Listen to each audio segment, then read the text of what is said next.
Hello, everyone. Tonight we begin with something quiet, still and cold, like the space beneath your bed on a winter morning. Imagine waking up in a room with no heat, no lights, no glass in the windows, and definitely no heated floor.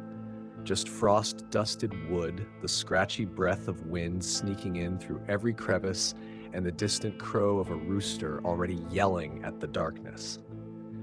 We're stepping into the world of Arna, a 23-year-old peasant woman whose alarm clock is nature's indifference and whose mattress is possibly older than her knees. You might think you've had rough mornings, but trust me, after this, your worst Monday will look like a spa day. So, before you get comfortable, take a moment to like the video and subscribe, but only if you truly enjoy what I'm doing here. And let me know in the comments where you're watching from and what time it is where you are. It's always fascinating to see where our little sleepy village stretches to. Now dim the lights, maybe turn on a fan for that soft background hum, and let's begin tonight's journey.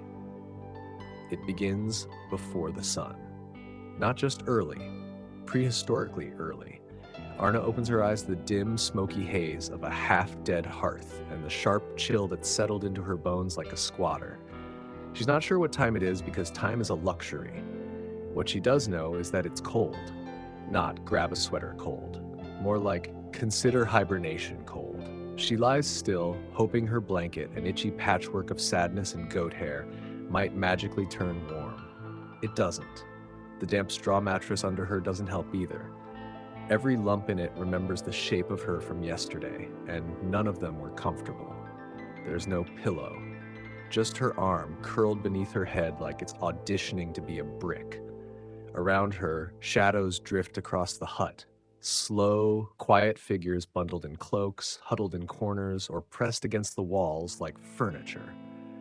Her brother shifts in his sleep and lets out a sigh that sounds suspiciously like a fart. It's unclear which family member is snoring. Could be her grandmother, could be the goat. The fire, her only friend, is in its last throes. The orange glow barely reaches past the hearth, just enough to throw jittery shadows across the dirt and wood floor. It smells like burnt pine and last night's desperation. She considers feeding it, but the woods outside and her toes have unionized. The wind outside groans through the cracks in the wooden walls like a disapproving ghost. There's a piece of cloth acting as a window, flapping gently, bravely pretending to be insulation. Spoiler, it's not. Arna takes a deep breath, which turns visible in the air like her spirit trying to escape. Her joints crack as she sits up, flat, and for a moment she wonders if this is what aging in reverse feels like, going from human to fossil. She wraps her tunic tighter around herself. It's made of wool so coarse it could sand a canoe.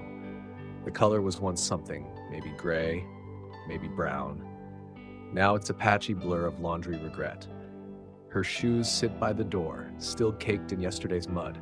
They smell like a personal decision she's going to regret.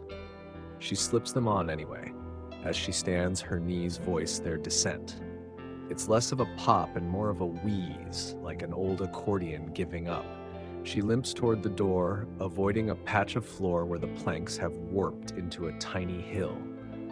The goat looks up briefly and decides she's not food, then goes back to chewing its dreams. Outside, the sky is the kind of deep navy that hints sunrise might be coming, but not soon enough.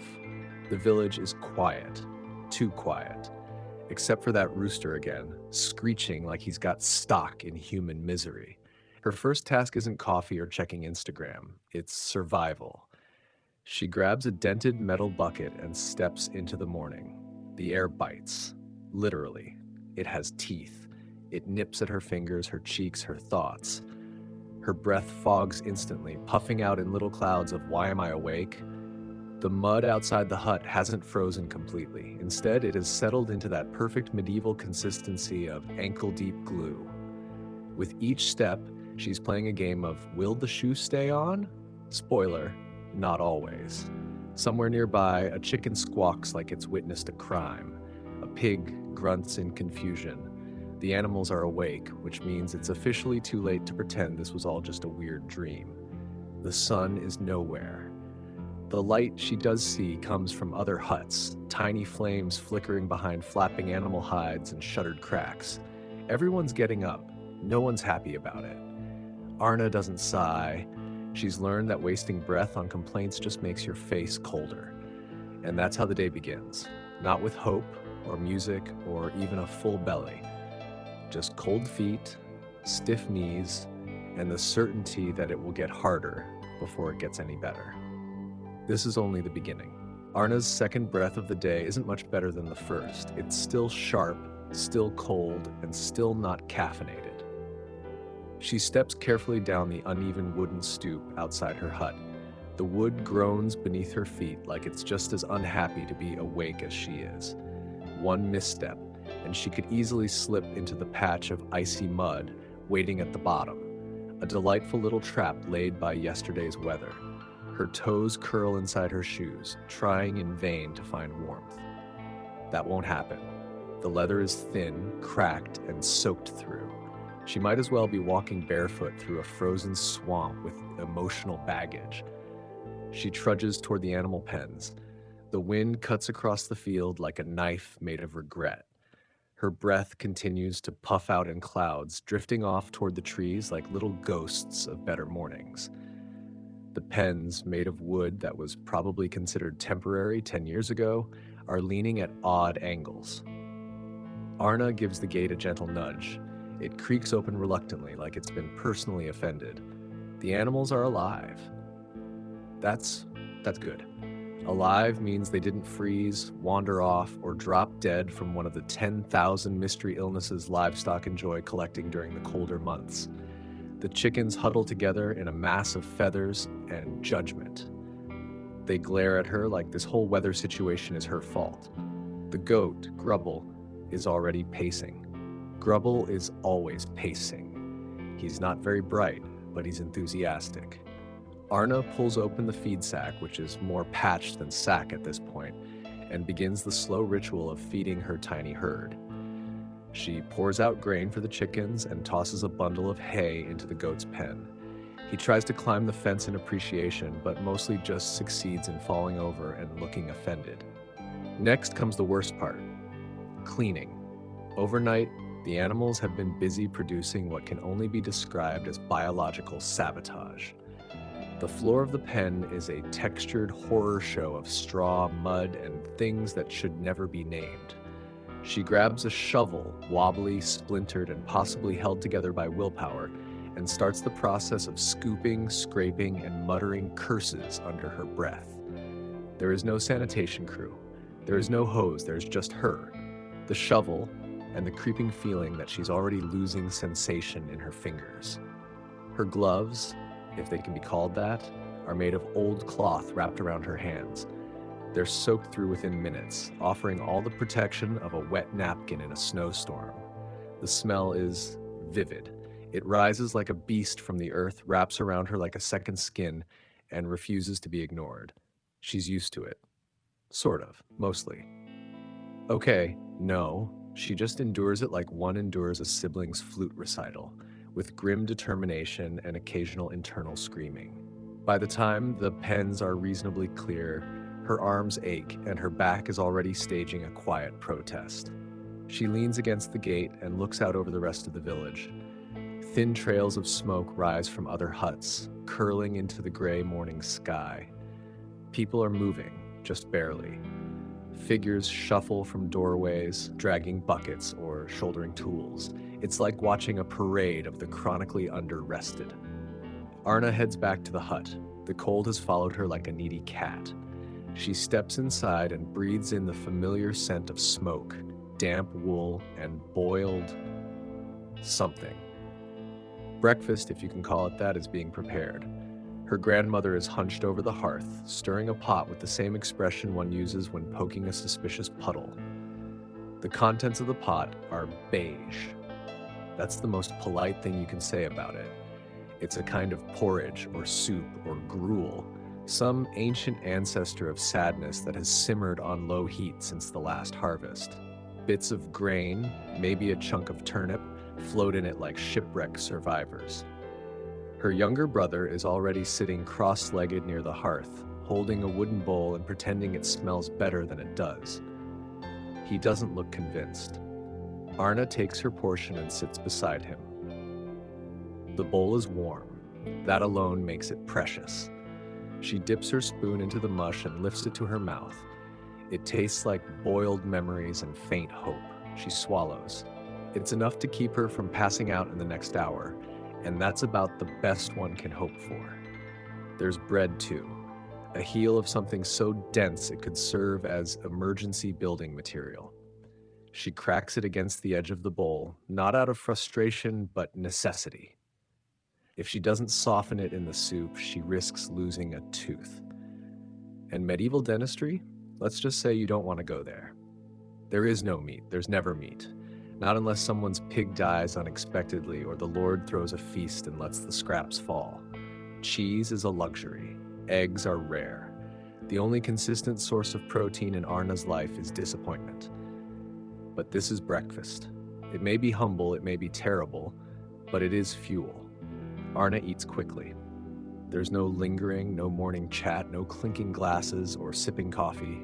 There's just chewing, swallowing, and moving on. She finishes, sets the bowl aside, and stands. Her legs feel heavier already. The day has barely started and it's already pressing down. Outside, the wind hasn't slowed. The sky is brighter now, but not in a hopeful way. It's just cold in HD. Arna grabs her cloak, coarse wool, just as itchy as everything else, and wraps it tight. It doesn't keep out the cold so much as trap her body heat long enough to slightly reduce the suffering. She checks the tools by the door. A hoe with a handle that wobbles like a loose tooth. A sickle whose blade is more rust than metal. A small axe with a crack running up the shaft like a whisper of future disaster. These are what she'll be working with today. There's no blacksmith she can afford, no workshop to visit. If a tool breaks, she'll tie it back together. If it doesn't work well, she'll work harder. That's the only equation that exists here. She ties the tools to her belt and pushes the door open again. The light is blinding for a second, gray, harsh, but real. The wind greets her like an old frenemy, clawing at her face and coat. The ground squelches beneath her feet. The road ahead isn't paved. It's a long smear of mud, rocks, and ice. The fields await, and they don't care how tired she is. The fields don't wait. They never have. Arna knows this more intimately than she knows her own reflection, which incidentally she hasn't seen clearly in months. There's no mirror in the hut, just the occasional distorted glimpse in a bucket of water or the slick reflection of mud on a rainy day. But the fields? She sees them every single morning, and they stare back with the cold indifference of a world that does not care how sore you are. She reaches the edge of the plot that her family works, a rectangular stretch of soil that might once have been called promising by someone wildly optimistic and probably drunk. Now, in early morning light, it looks more like a battlefield that lost all hope. The ground is uneven, parts still frozen, others sinking into themselves like they've given up. Arna pulls the plow out from the lean-to beside the hut. It's heavy, not gym workout heavy. More like this was made by someone who wanted revenge on your spine. It creaks and groans as she drags it forward. The wooden yoke wobbles, one wheel leans outward at a suspicious angle, and the entire structure looks like it's held together by spite and two ancient nails. She leads the family ox forward. His name is Dobbin. He is old, grumpy, and has the work ethic of a medieval tax collector, which is to say selective and deeply resentful. He snorts as she straps him into the harness, then proceeds to chew on something that may or may not be edible. She doesn't ask. The plowing begins. Step, push, groan. Step, pull, mutter. Over and over again. Each line of turned soil is a small triumph, immediately overshadowed by the 100 more that wait ahead. Arna walks behind the plow, her hands gripping the wooden handles, her arms straining to keep the blade in the ground. Dobbin trudges ahead, occasionally pausing to contemplate the meaning of existence or to poop directly in the fresh furrow. The sun, if it can be called that, begins its climb. It does not shine, it looms. A gray disk behind thin clouds, adding light without warmth, like a lantern with commitment issues. Arna's shoulders ache. Her boots are already soaked through. Mud climbs up her legs like she's being claimed by the earth itself. Her fingers are raw from gripping the worn handles of the plow. The wind hasn't stopped, it just changes direction occasionally, as if trying to sneak up on her from new angles. By mid-morning, the field looks marginally more orderly. Lines of freshly turned soil snake across the patchy terrain. She's proud, in the way someone might be proud of building a decent sandcastle in a thunderstorm. It won't last, it's not much, but it's something. She takes a short break, leaning against the plow as Dobbin immediately collapses into the mud with a grunt of satisfaction. Arna doesn't sit. Sitting is dangerous. If she sits, she might not get back up. Instead, she pulls out a small cloth bundle from her cloak. Inside is her snack.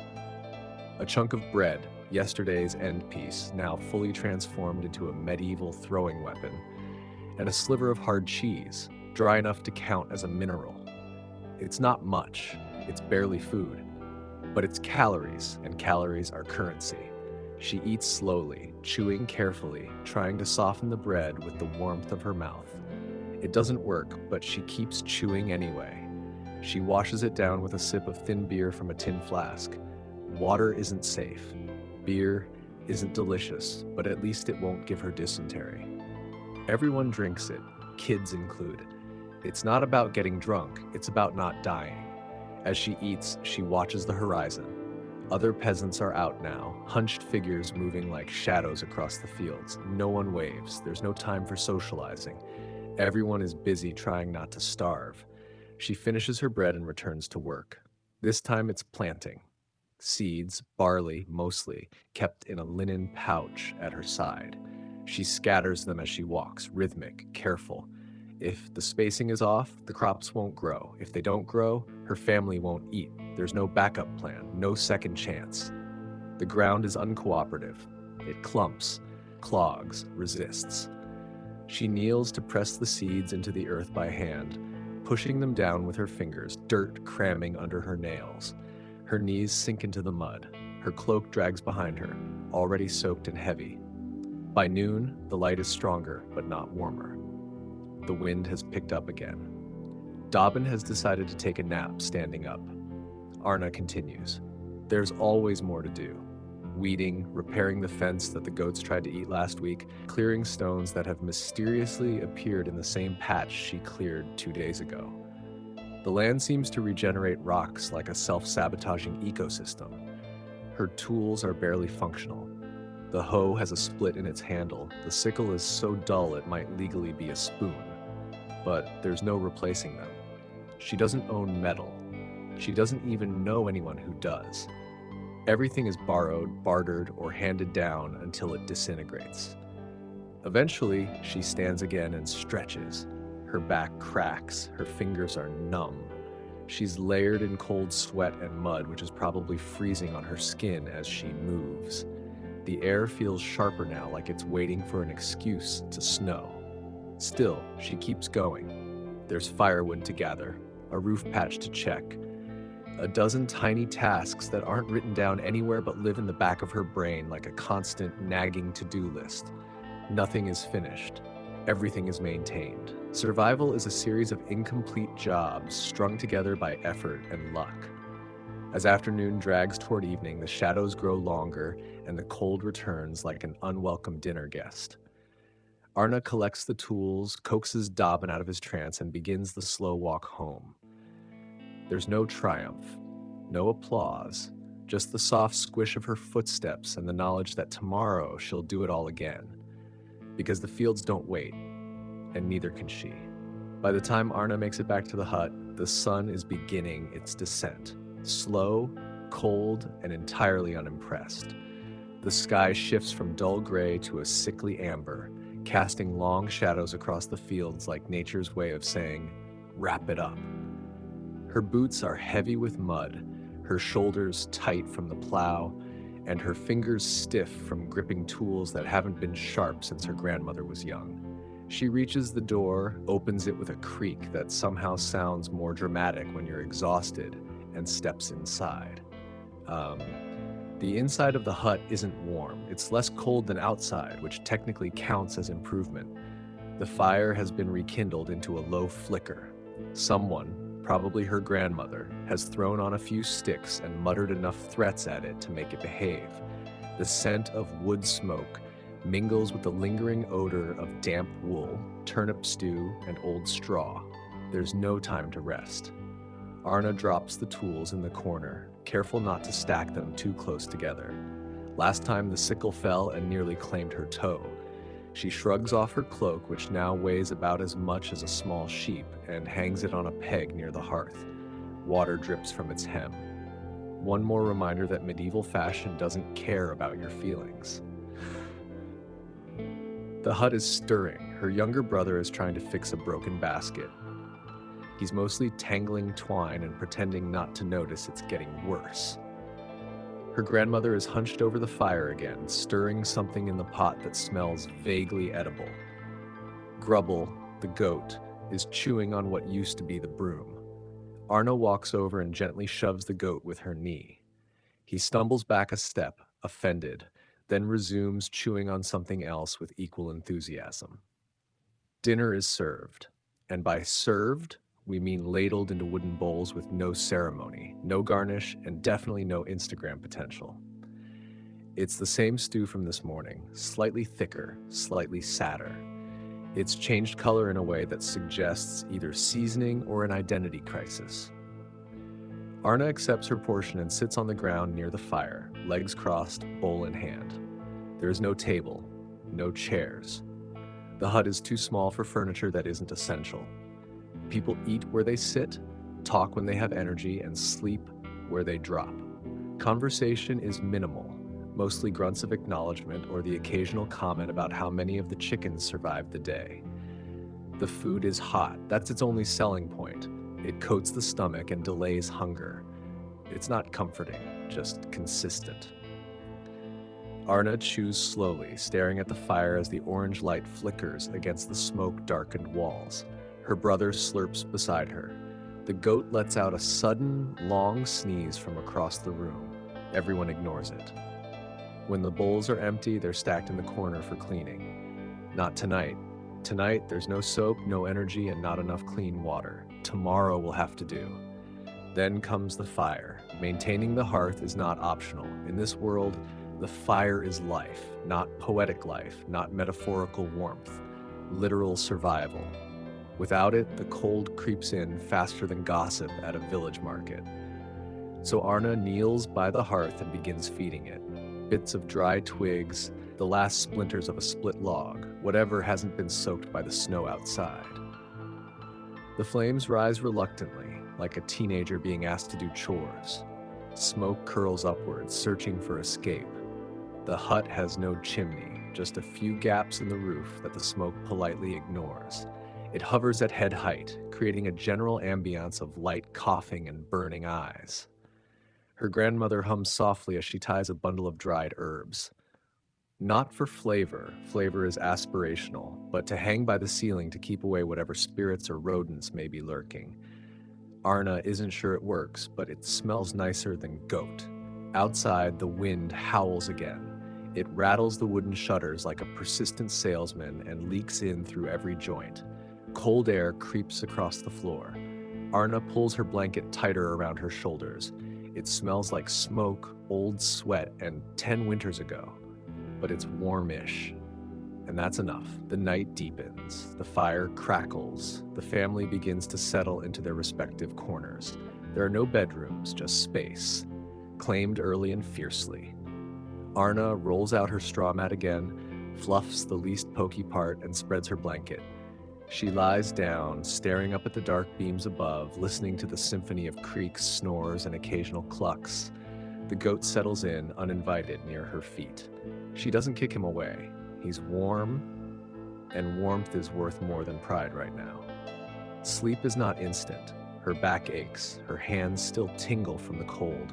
Her mind runs through a list of things still left to do: tools that need fixing, boots that need patching, roofs that need not collapsing. But eventually, fatigue wins. She drifts off, not into dreams, but into that half sleep of exhaustion where the body is still, but the brain waits for the next interruption. A creak, a gust, a cough, and sure enough, in the middle of the night, she wakes. The fire is low again. The cold has returned, her feet are numb, the blanket is shifted, she pulls it tighter, curls into herself, and waits. Not for comfort, not for dreams, just for the strength to wake again and do it all tomorrow. Because in this life, rest isn't peace.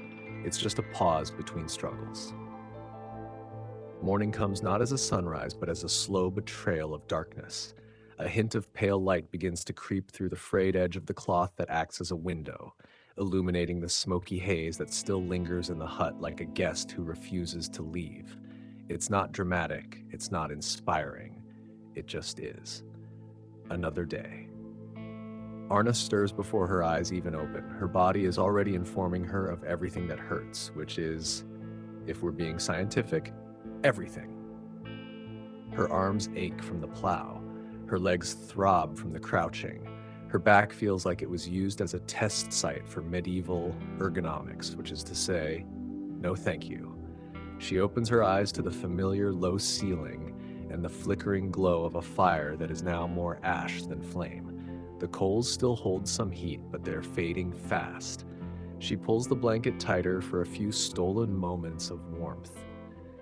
Grubble the goat, curled near her legs, sneezes and stands up with a noise of deep offense, then wanders off to investigate breakfast options that do not involve permission. Around her, the others begin to stir.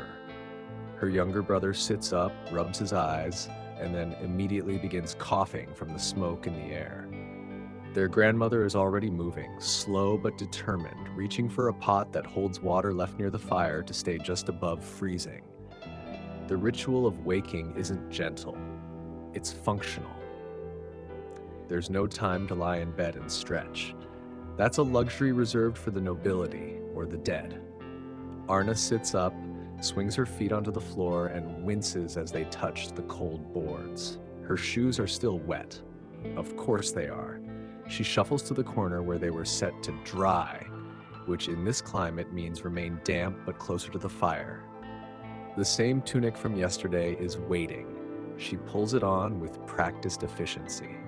The sleeves tug against her sore shoulders, and the fabric, still heavy with yesterday's sweat and effort, clings to her with the loyalty of an uninvited guest.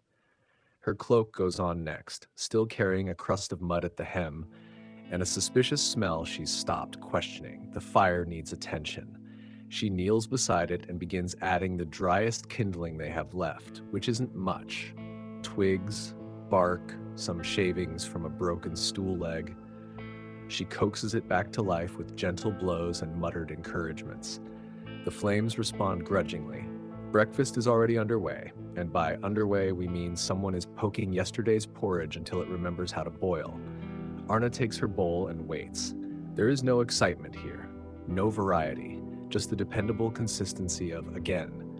Today's porridge has a hint of something, possibly carrot, possibly not. She doesn't ask, she eats it silently, the warmth of the bowl a small comfort against the morning chill. Her brother chatters about a dream involving flying pigs and bread made of honey. She smiles, weakly. No one corrects him. Why ruin a good illusion? Once the bowls are stacked and the goat shooed from the hearth for the 5th time, it's time to work. Today's list is long, not that anyone wrote it down. It lives in her head, a never-ending scroll of obligations. The animals need feeding. Again. The fence needs patching. Again, firewood is running low, always, and the roof still leaking from last week's storm. She grabs her tools, such as they are, and steps outside. The morning air smacks her in the face with the enthusiasm of a wet fish. It's colder than yesterday. The ground crunches underfoot, crusted with a thin layer of frost. Her breath forms small clouds, each one a tiny protest. The animals are waiting. The chickens cluck impatiently. Grubble bleats like he's been personally wronged by the delay. She scoops feed into their troughs, checks their water, mostly frozen, and begins the daily cleanup ritual. Scooping manure with numb fingers isn't glamorous. It's not even tolerable, but it is necessary. She moves quickly, trying not to think about the texture, the smell, or the inevitable moment when some of it ends up on her boot.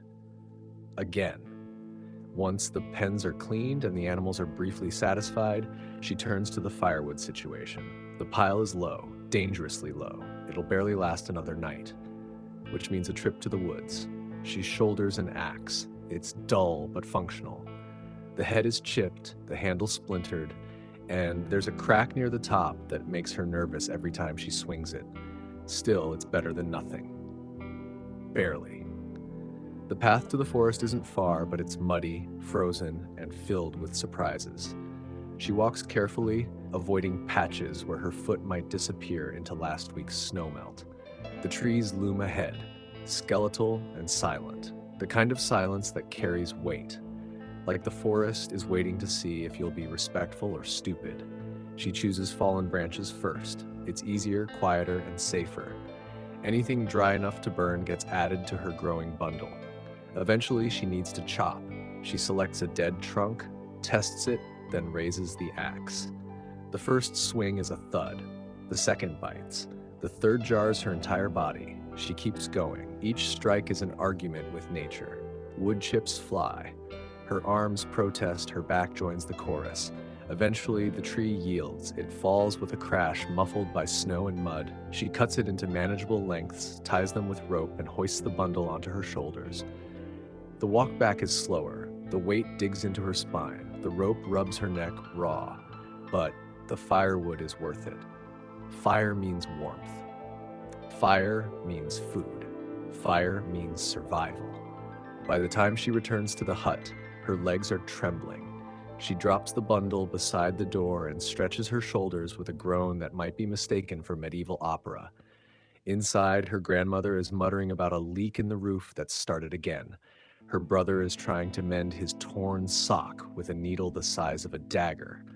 Arna doesn't speak. She just goes to the fire, adds a few logs, and watches the flames rise.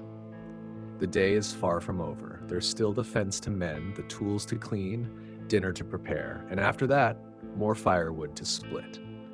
But for now, for one brief moment, there is fire. There is warmth. There is the faint smell of something not entirely unpleasant bubbling in the pot. And in that moment, it is enough. The fence is next. It always is.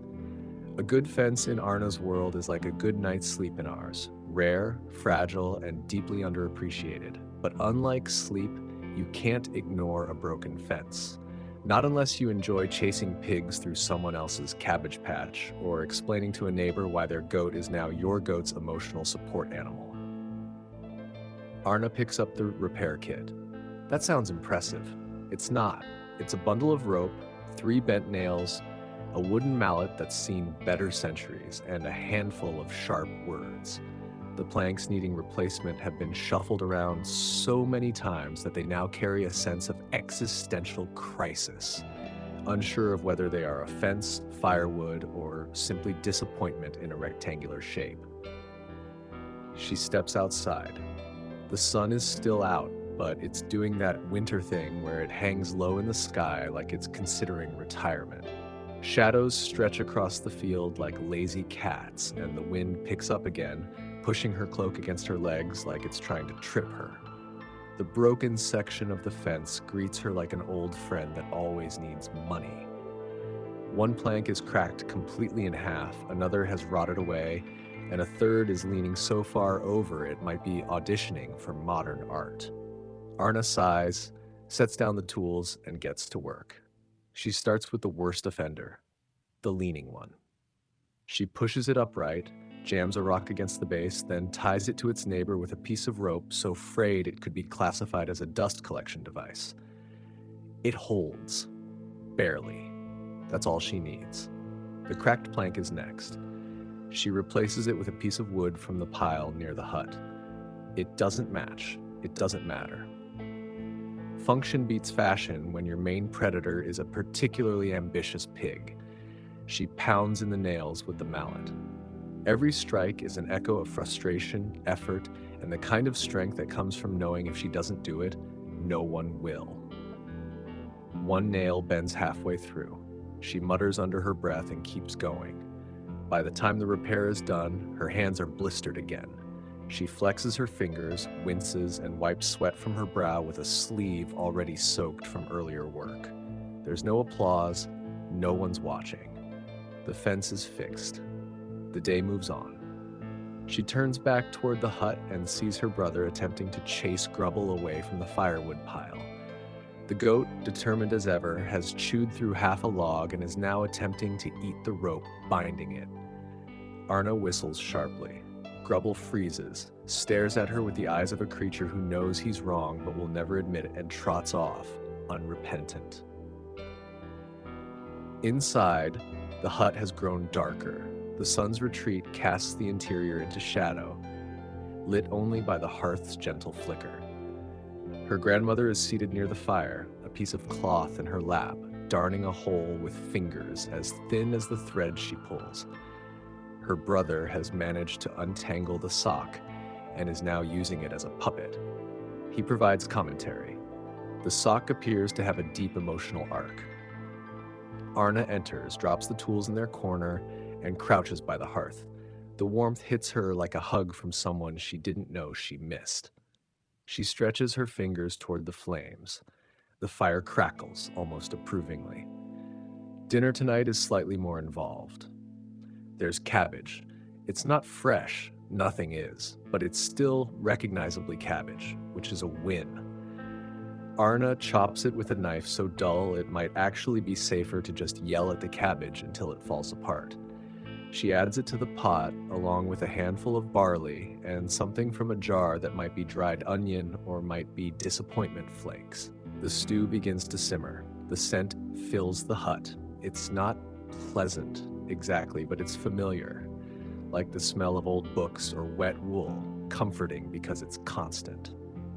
As it cooks, Arna uses the time to mend her boot.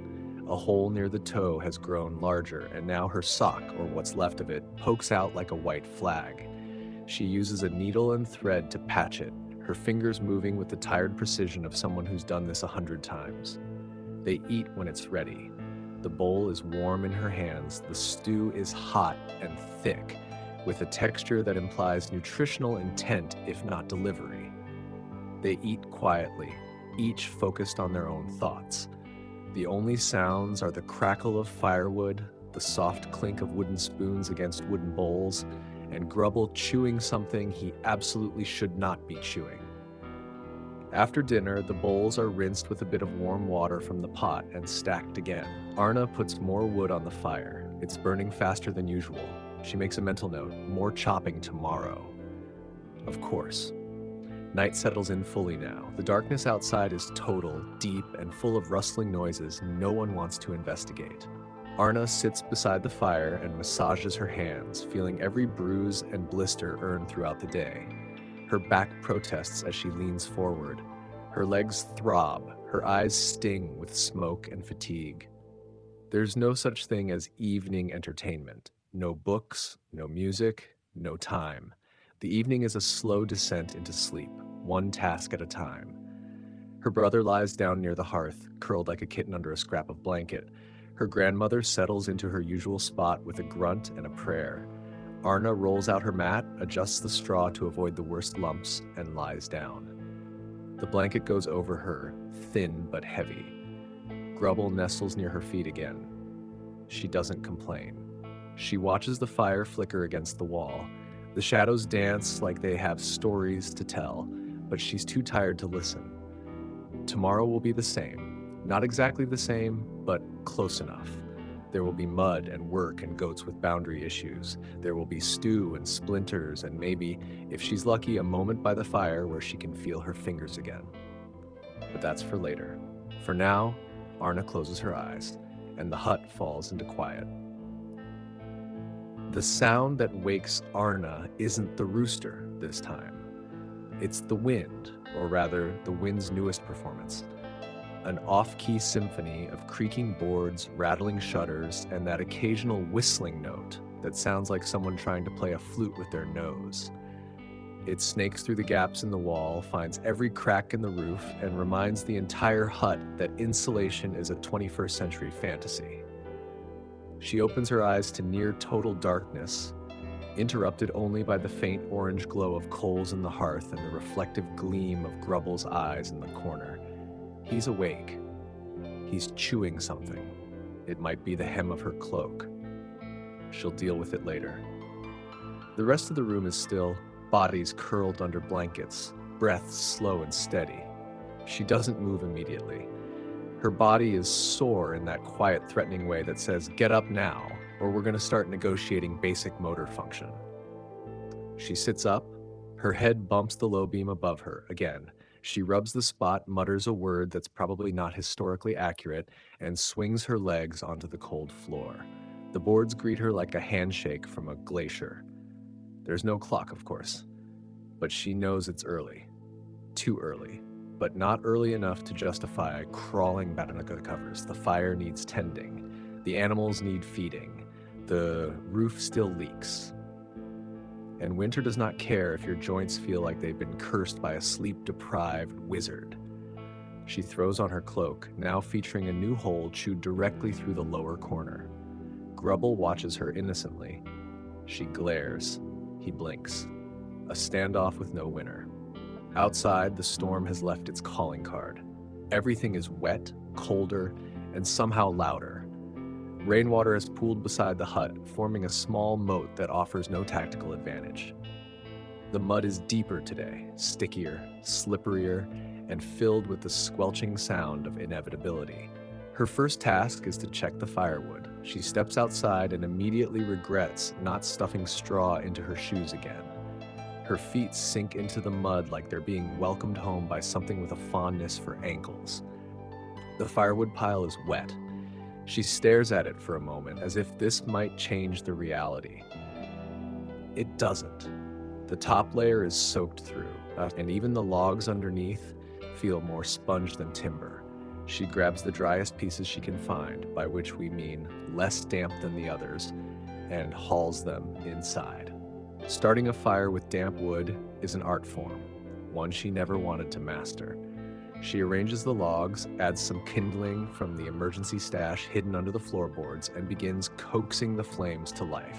The smoke comes first, thick and aggressive. It fills the hut with the smell of wet earth and desperation. Her eyes sting. Her lungs complain. She waves a hand to clear the air, then leans in to blow gently. Finally, the flames catch. Weak at first, but enough. The heat will follow eventually. Breakfast is the usual. Porridge, of course. With a special bonus this morning, a lump of something sweet found at the back of the shelf, maybe a bit of dried apple, maybe something that used to be an apple. It doesn't matter. Her brother is thrilled, her grandmother grunts approval. Arna stirs it in with care like she's performing an ancient ritual, because in a way she is. After breakfast, the real work begins. Today, it's the roof. The leak has gotten worse.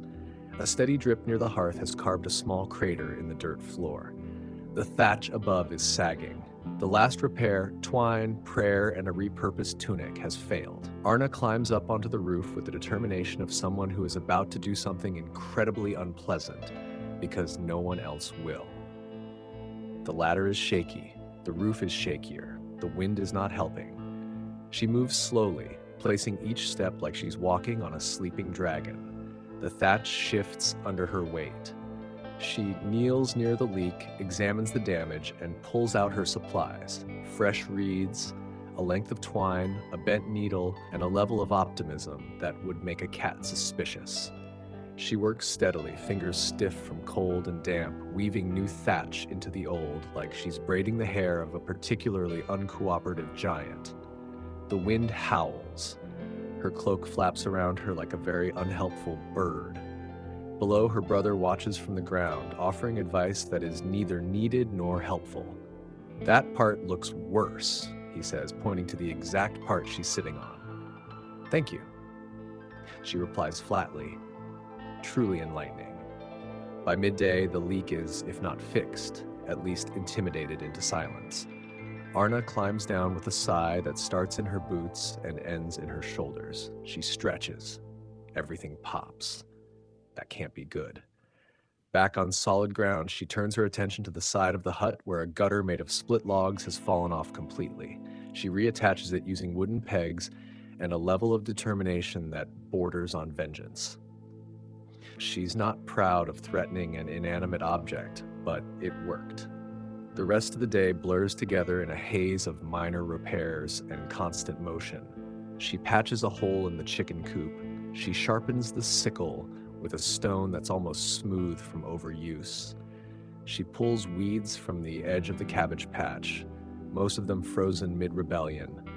And then when the sun begins to slide behind the hills and the cold deepens into something more bone deep, she returns to the hearth. Dinner is soup tonight, the same stew as before, diluted, reheated, and stirred into something new, purely by the effort of pretending it's different. Her brother insists it tastes better. Arna lets him believe it. Hope is a seasoning too, after all. They eat quietly. The fire is stronger tonight. The roof doesn't drip. The wind still howls, but the walls hold. As she curls beneath her blanket later, the goat nestled once again at her feet, Arna closes her eyes to the familiar sounds of creaking wood and distant animal noises, and for a moment, just a moment, it almost feels like rest. Sleep, as always, is not a promise. It's more of a loan. And like all medieval loans, it comes with steep interest in the form of cramps, drafts, and that one goat who snores louder than he chews. Arna wakes to the sound of something crashing. Not dramatic, not dangerous, just incredibly inconvenient. The kind of crash that says something just fell that really shouldn't have. She sits up, heart momentarily racing, and listens. Her eyes adjust to the gloom. In the corner, the basket of kindling has toppled. Grubble is standing triumphantly atop it, chewing on a sock that doesn't belong to him. Arna sighs, not in fear, but in the universal language of, "I cannot deal with this before dawn." She throws her blanket aside and gets up, the cold immediately leaping at her skin, like a cat with unresolved trauma. The fire is low, again. The coals are sullen and barely glowing. She nudges them with a stick, adds a handful of kindling that Grubble hasn't claimed, and stokes them back to life. The morning ritual resumes. She pulls on her boots, still damp, always damp. If there were a saint of dry socks, she would build a shrine. The tunic is the same. So is the cloak. Medieval laundry days are rare and mostly theoretical. Outside, the frost is heavier than usual. The ground crunches underfoot like she's walking on burnt toast. Her breath fogs immediately, hanging in the air like a visible complaint. She steps carefully around the icy patches and heads to the animal pens. The animals are unusually quiet. Not because they're content. Oh no, they're just cold. Even the chickens huddled together like angry roommates who agreed to split rent but not personality traits. Grubble gives her a look that says, "You did this," and then promptly pees on a frozen post. She checks their feed. Low. Always low. She scoops from the burlap sack, feels the meager weight in her hands, and does some quick math. Not enough for the week. Maybe not even enough for 3 days. That means one thing, trade, which means 2 things, walking to the village and dealing with people. Arna finishes the morning chores as quickly as dignity allows. She scrubs out the feeding trough with a stick that used to be a broom. She collects eggs, 2 of them today, which is cause for celebration and mild disbelief. She tucks them into a cloth pouch and returns to the hut, where her grandmother is already preparing the breakfast. It's a repeat performance of yesterday's porridge, this time garnished with, well, there's nothing to garnish it with, but it's warm, and it fills the stomach just enough to prevent full mutiny from the internal organs. Her grandmother catches her eye and nods once, the universal sign for, "We need supplies, and I know you already know that." Arna nods back. Words are expensive before sunrise. She prepares for the walk to the village with the precision of a general going to battle. Her boots get an extra wrap of cloth, Her cloak is pinned tighter with the rusty brooch. A small basket is packed with their trade items: 2 eggs, a small bundle of dried herbs, 1 carved spoon, and most precious of all, a strip of wool cloth she's been saving for weeks. It's not a lot. It's barely anything, but it might be enough to barter for feed. She sets out just as the sun starts to climb over the distant hills. The path to the village is 5 kilometers of mud, roots, and judgmental birds. It winds through a stretch of woodland that would be beautiful if it weren't for the constant threat of slipping on moss and falling into a puddle of ambiguous depth. She walks quickly, basket balanced on one arm, the other hand clutching her cloak closed. The wind nips at her ankles. A squirrel scolds her from a branch with the kind of energy normally reserved for tavern brawls. She ignores it. By the time the rooftops of the village appear on the horizon, her fingers are tingling and her knees feel like they've been negotiating her retirement without her. The village is awake. Smoke rises from chimneys. People move in slow patterns, fetching water, feeding animals, shouting at carts that don't want to move. It smells like wood smoke, mud, and a little bit of something vaguely fermented. Arna heads for the market square, which is more of a market triangle, or a market suggestion. A few wooden stalls line the muddy space, each one guarded by someone who looks like they haven't smiled since the last harvest went well, maybe 2 years ago.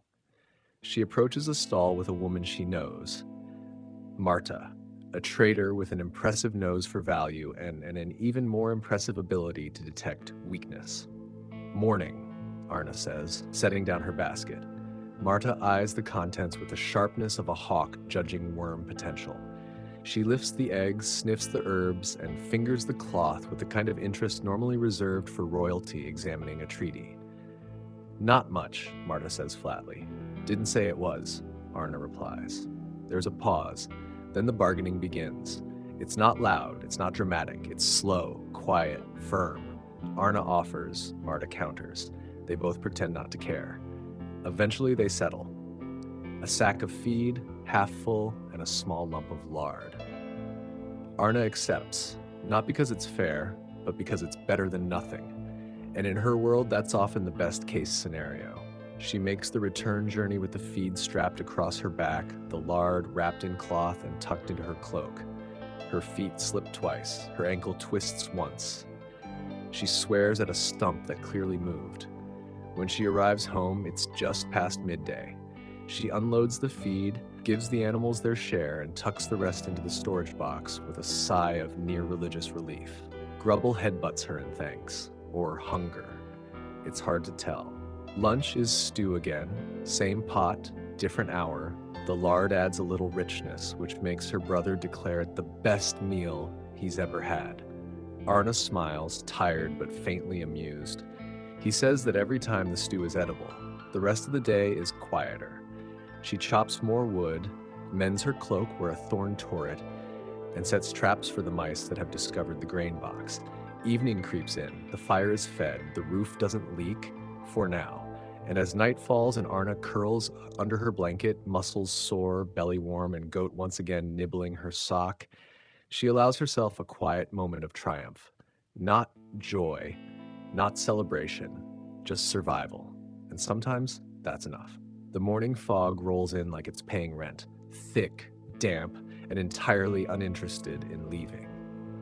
Arna wakes up with the taste of yesterday still on her tongue.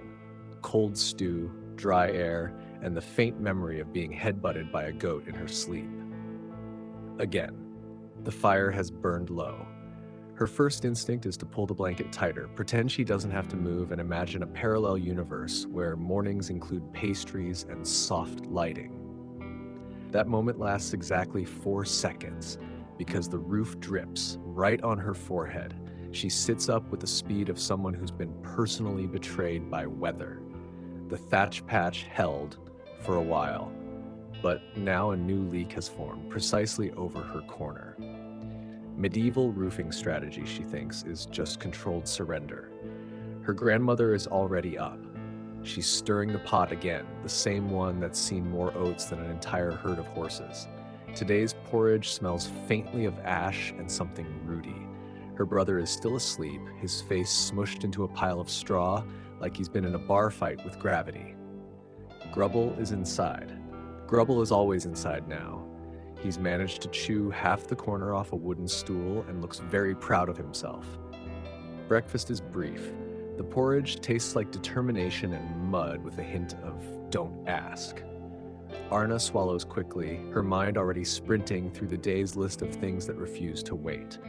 Water needs fetching, the grain bin needs checking, and there's a loose floorboard that started making noises suspiciously similar to soon. First stop, the well. It's not far, but far enough that every step counts. Arna grabs the wooden bucket, wobbly handle, patched base, potential for heartbreak, and heads out into the mist. The ground is soft underfoot, more sponge than soil. Every few steps she has to stop and rebalance, her boots sinking slightly with each squish. The well stands like a tired old man in the middle of a clearing, its stones mossy and slightly tilted, like even it's considering early retirement. The rope is frayed. The crank groans, but it works. Barely. She lowers the bucket, listening to it splash below, then hauls it back up with the kind of upper body strength usually reserved for blacksmiths and angry parents. Water sloshes. She pours it carefully into a second container to carry home. The cold seeps into her hands instantly, wrapping her fingers like ice snakes. As she turns to go, she hears it. Voices. Distant, muffled, but growing louder. Arna ducks behind the well instinctively. She peers through the mist. Figures are moving toward the village. 4, maybe 5. Armed, not armored, just rough men with the look of people who think manners is a kind of livestock. She waits until they pass, heading down the slope toward the village road. Probably tax collectors. Possibly worse. Nothing that involves that many swords is ever good news for peasants. She hurries home. When she returns, her grandmother is already at the doorway, eyes narrowed. Arna nods once, just enough to confirm that today will not be peaceful. Her grandmother grunts and starts hiding the better spoons. Visitors like those often mean one thing: inspection. Or, as peasants call it, taking things we didn't know were taxable. Sure enough, by mid-morning, the men arrive. They smell like beer and overconfidence. One knocks on the door like he owns the place. Arna opens it, trying not to visibly scowl. The man is large, bearded, and wearing a coat that might once have been leather before being repurposed by mildew. Inspection, he says like it's a treat. Behind him, 2 others stand with spears and the posture of people who've never had to dig a latrine. They enter. No one is invited. They poke. They prod. One lifts the lid of the grain bin. Arna tenses. The amount inside could feed them for 3 days, maybe 4. It's not enough to look generous, but enough to look taxable. The man grunts. Bit light. We had rats, Arna replies flatly. The man raises an eyebrow, probably wondering if the rats were also baking bread and paying rent.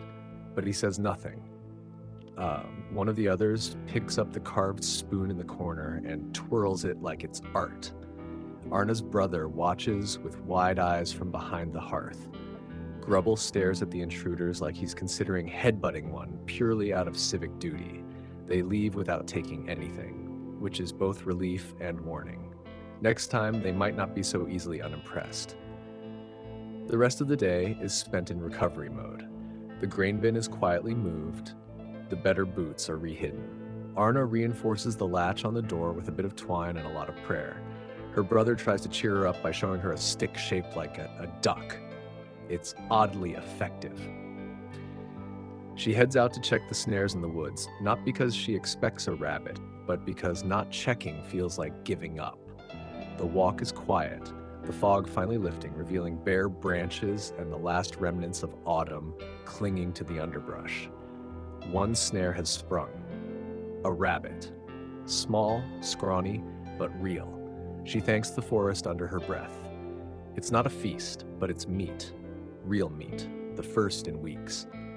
She returns home, her steps lighter despite the weight of the day. Her grandmother prepares the rabbit with ceremony. Her brother sings a song that consists mostly of the word rabbit repeated in various tones. Dinner is stew again, but this time it smells rich, savory, and briefly decadent. Arna eats slowly, savoring every bite. It's warm, it's filling. It feels almost luxurious. Outside, the wind shifts, the night deepens. Inside, there's laughter, faint, brief, and quiet, but real. And sometimes that's all the history books forget to mention. The next morning arrives not with fanfare, but with a sneeze. Specifically, a sneeze from Grubble, who manages to launch a glob of goat-flavored moisture directly onto Arna's blanket. She bolts upright, groggy, offended, and already aware that this, like most others, is not going to contain any luxury amenities, such as comfort. The fire's out. Again. No one's surprised. She sits up fully, rolls her aching shoulders, and takes in the familiar scene. Her brother still wrapped like a turnip in a straw cocoon, her grandmother already at the hearth with the same intensity a blacksmith gives molten iron, and Grubble chewing something that may once have been part of a wall. Breakfast is already on. It's the same porridge. This time it includes a mysterious brown fleck that no one addresses. Her brother stirs it in like it's treasure. Today's task isn't the fields. It isn't the firewood. It isn't even the never-ending war against the roof. No, today Arna is going to the river. Because laundry waits for no woman. Or rather, it waits. It waits until everything smells like goat, damp rot, and possibly something died nearby. And when the family blanket starts growing its own texture, that's the deadline. She packs the bundle, a week's worth of tunics, socks, and one pair of underthings that have seen things no cloth should endure. She wraps them in the blanket, ties the whole thing with twine, and slings it over her shoulder like a peasant Santa Claus with a sack of slightly tragic dreams. The river is a decent walk, half a mile through the edge of the forest, past the big rock shaped like a disappointed father, and down a slope slick with moss and regrettable choices. Arna knows every step by heart. She's slipped on every route at least once. The river greets her like an old frenemy, loud, cold, and endlessly moving. The water glints in the thin sunlight, pretending to be cheerful. Arna knows better. She finds her usual spot, a flattish rock near the bend, just wide enough to sit without falling in. She unwraps the laundry and begins the ritual. Soak, scrub, rinse, wring, sigh. Repeat. The soap she uses is homemade. It smells like lye and last chances. It burns her hands slightly, but it works. The water is ice. Her fingers go numb after 3 shirts. She presses on. Each item is slapped against a rock with enough force to scare passing birds. Mud flies. Stains loosen. Probably. She doesn't have time to examine her handiwork. This isn't a boutique. It's survival with extra blisters. Halfway through the load, she pauses. Her hands are red, raw, and tingling. The sun has shifted slightly, warming her neck for about 4 seconds before a gust of wind undoes the entire gesture. Then, footsteps. Not loud, but there. She straightens, alert. A figure appears from the path above, an older woman, wrapped in layers, holding a basket of her own. She nods at Arna with the kind of solidarity only 2 freezing washerwomen can share. They don't talk. Not much. Just exchange glances that say, "You too?" and "Yep." It's a language older than writing. They work in silence, interrupted only by grunts of effort and the occasional sound of cloth smacking rock like it's being punished for existing. By late morning, Arna's done. The clean clothes are no longer muddy, just wet and slightly offended. She wrings each piece out, folds it into the blanket again, and ties it tight. Her arms ache. Her legs are cold. Her back is one complaint away from forming a union. The walk home is slower. The bundle is heavier now, waterlogged and sulky. She trudges up the hill, past the disappointed rock, and back into the clearing. Grubble meets her at the door, sniffs the bundle, and attempts to chew one corner. She glares. He withdraws. Slightly. Inside, the fire has been revived. Her grandmother is mixing dough, flatbread tonight, a rare treat. Her brother is trying to fit a chicken inside a bucket. The chicken is winning. Arna hangs the laundry on the line outside, securing each piece with careful knots. The wind helps. A little. She watches the tunics flap like battle flags and wonders if they feel cleaner than she does. Lunch is flatbread and stew, again, but the bread is warm and the stew is thick, and for a few minutes, everything feels almost abundant. After the meal, she mends a sock, then a sleeve, then a tear in the blanket that's clearly a result of goat-related sabotage. She works with quiet focus, the needle moving through fabric like it knows the way home. Evening comes gently. The wind dies down, the fire crackles, the stew bubbles. Her brother falls asleep mid-sentence. The chicken roosted contentedly near his head like a very small, judgmental pillow. Arna lies down beneath the patched blanket, the scent of clean laundry faint but present. Her muscles protest, but her body has learned how to ignore them. She listens to the night sounds, wind against the hut, the shifting of straw, the rhythmic chewing of a goat who never sleeps. And just before she drifts off, she thinks, briefly, about how strong her arms have become, how steady her hands are now, how she could probably fight a bear if it came to laundry. Not that she wants to, but still. The thought makes her smile just slightly as she falls into the sleep of the truly exhausted. Sleep ends not with a whisper, but a splatter. Rain, not the polite, rhythmic kind that poets enjoy. This is the rude, sideways, guess what part of the roof we forgot kind of rain. It slams into the thatch, punches through the patchwork like it's auditioning for a plumbing nightmare, and lands directly on Arna's forehead. Again, she sits up with the slow-motion despair of someone who knows, deep in her bones, that her day is already over budget before it's begun. The ceiling drips. The corner puddle is back, and Grubble has somehow climbed onto the table and is chewing on a ladle like it owes him money. Outside, the world is drenched, the kind of soaked that turns pathways into swampy metaphors. The firewood pile, laughable. The laundry line, tragic. The world, wet. Arna wraps herself in her cloak, which is about as waterproof as a sieve wrapped in hope, and begins her day. The fire is still burning, but only just. Her grandmother is crouched beside it, fanning the embers with a folded scrap of birch bark, muttering the kind of incantations that may or may not be profanity.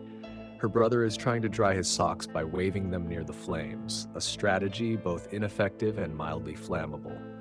Breakfast is warm. Let's give it that. The porridge has taken on a more soupy enthusiasm today, probably due to the generous input of sealing water. No one mentions it, everyone eats it. The plan for today, if one could call it that, was to gather kindling, check the snares, and patch the stable door. But now, it's about staying dry, sort of. First task, move the grain sack. Again, water is creeping across the floor, and if it reaches the grain, they might as well serve mold pudding by next week. Arna hoists the sack, heavier with damp regret, and shifts it onto 2 overturned buckets. Her back protests. Her hands slip, but it holds. Second task, bail the corner. Yes, bail, like a boat with a bowl. She squats beside the puddle, scoops up as much water as she can, and slings it into the bucket, over and over. The sound is almost musical, in the same way that medieval dentistry was technically a performance.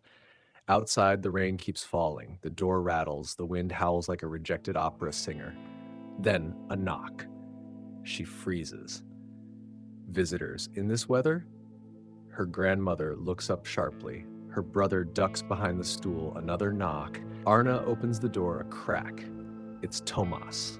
Tomas from the next village, taller than most, always slightly damp-looking, and owner of the region's worst wool hat. He grins in a way that suggests he hasn't yet processed how soaked he is. "Morning," he says, water dripping off his nose. Arna stares. "Why are you here?" He shrugs. "Trade."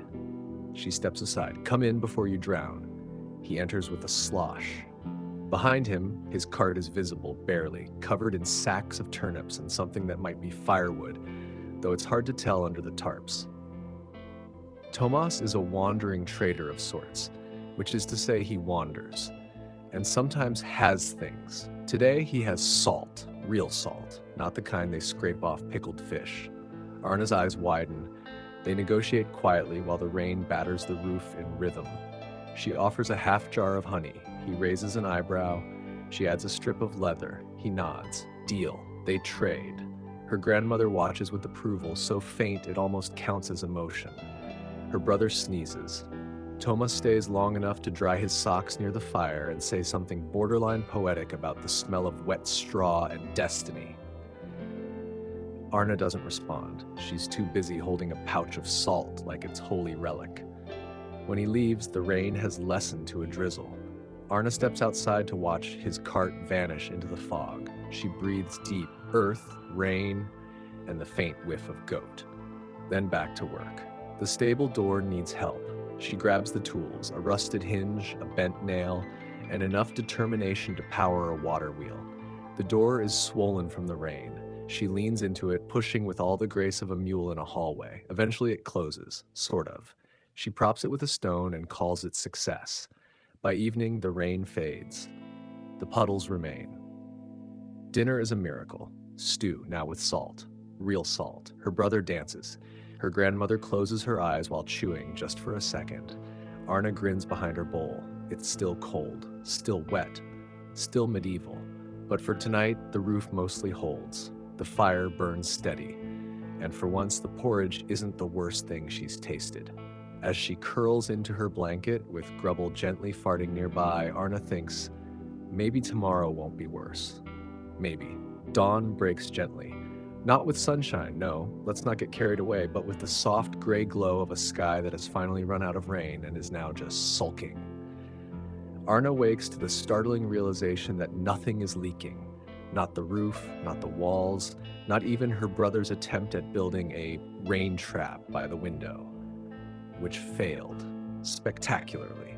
The fire has held through the night. She blinks at it in disbelief for a moment before silently thanking every splinter of wood that decided not to betray her while she slept. She stretches. Something cracks. Could be a rib. Could be the floor. Either way, she stands, shakes the stiffness from her limbs, and steps lightly over her brother, still snoring, arm around a half-eaten turnip like it's a beloved plush toy. Outside, the world is wet but calmer.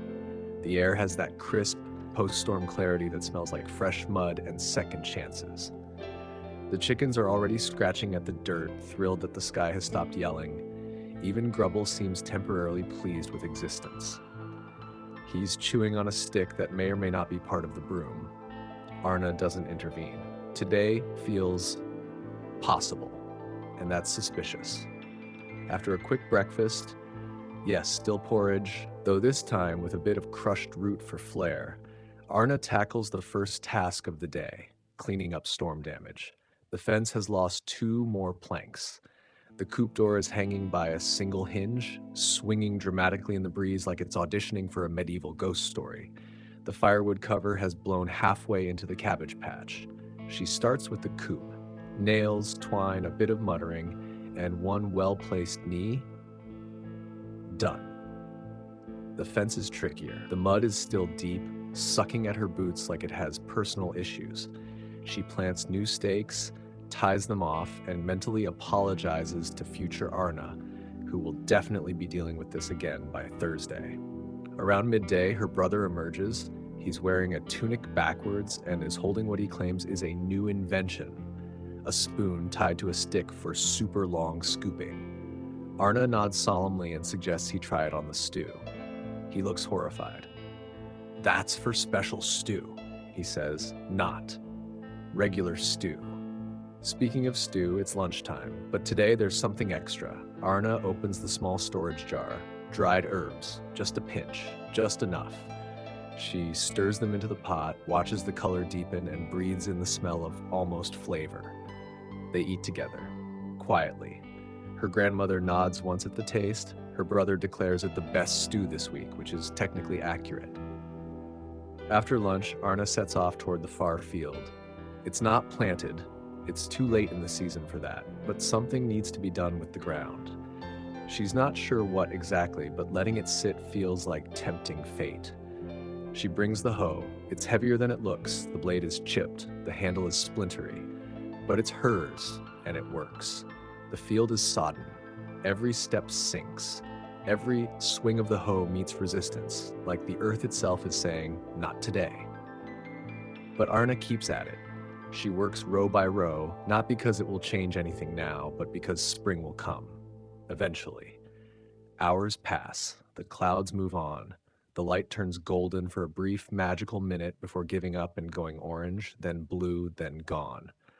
Arna straightens, wipes her brow, and surveys her work. The field isn't tamed. Not really, but it's been acknowledged. That counts for something. On the way back, she finds a patch of mushrooms. Edible ones. Probably. She gathers them cautiously, leaving the odd-looking ones behind. No one wants a surprise stew unless that surprise is meat. Back home, her brother is trying to build a miniature cart for the chicken. It is both adorable and doomed. Dinner is mushroom stew.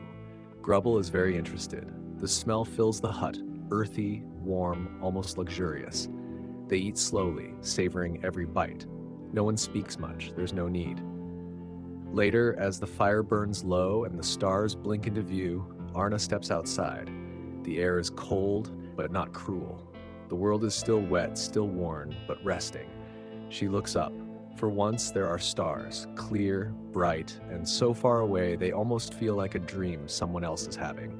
She stands there for a long moment. Then she goes back inside, curls under her blanket, and lets the sound of quiet, for once, lull her to sleep. Tomorrow will come. And for now, that's enough. The rooster Gerald is gone. This realization doesn't arrive with panic, not yet. It arrives with silence, suspicious, chicken-shaped silence. Arna blinks her way into consciousness. The morning is unusually quiet.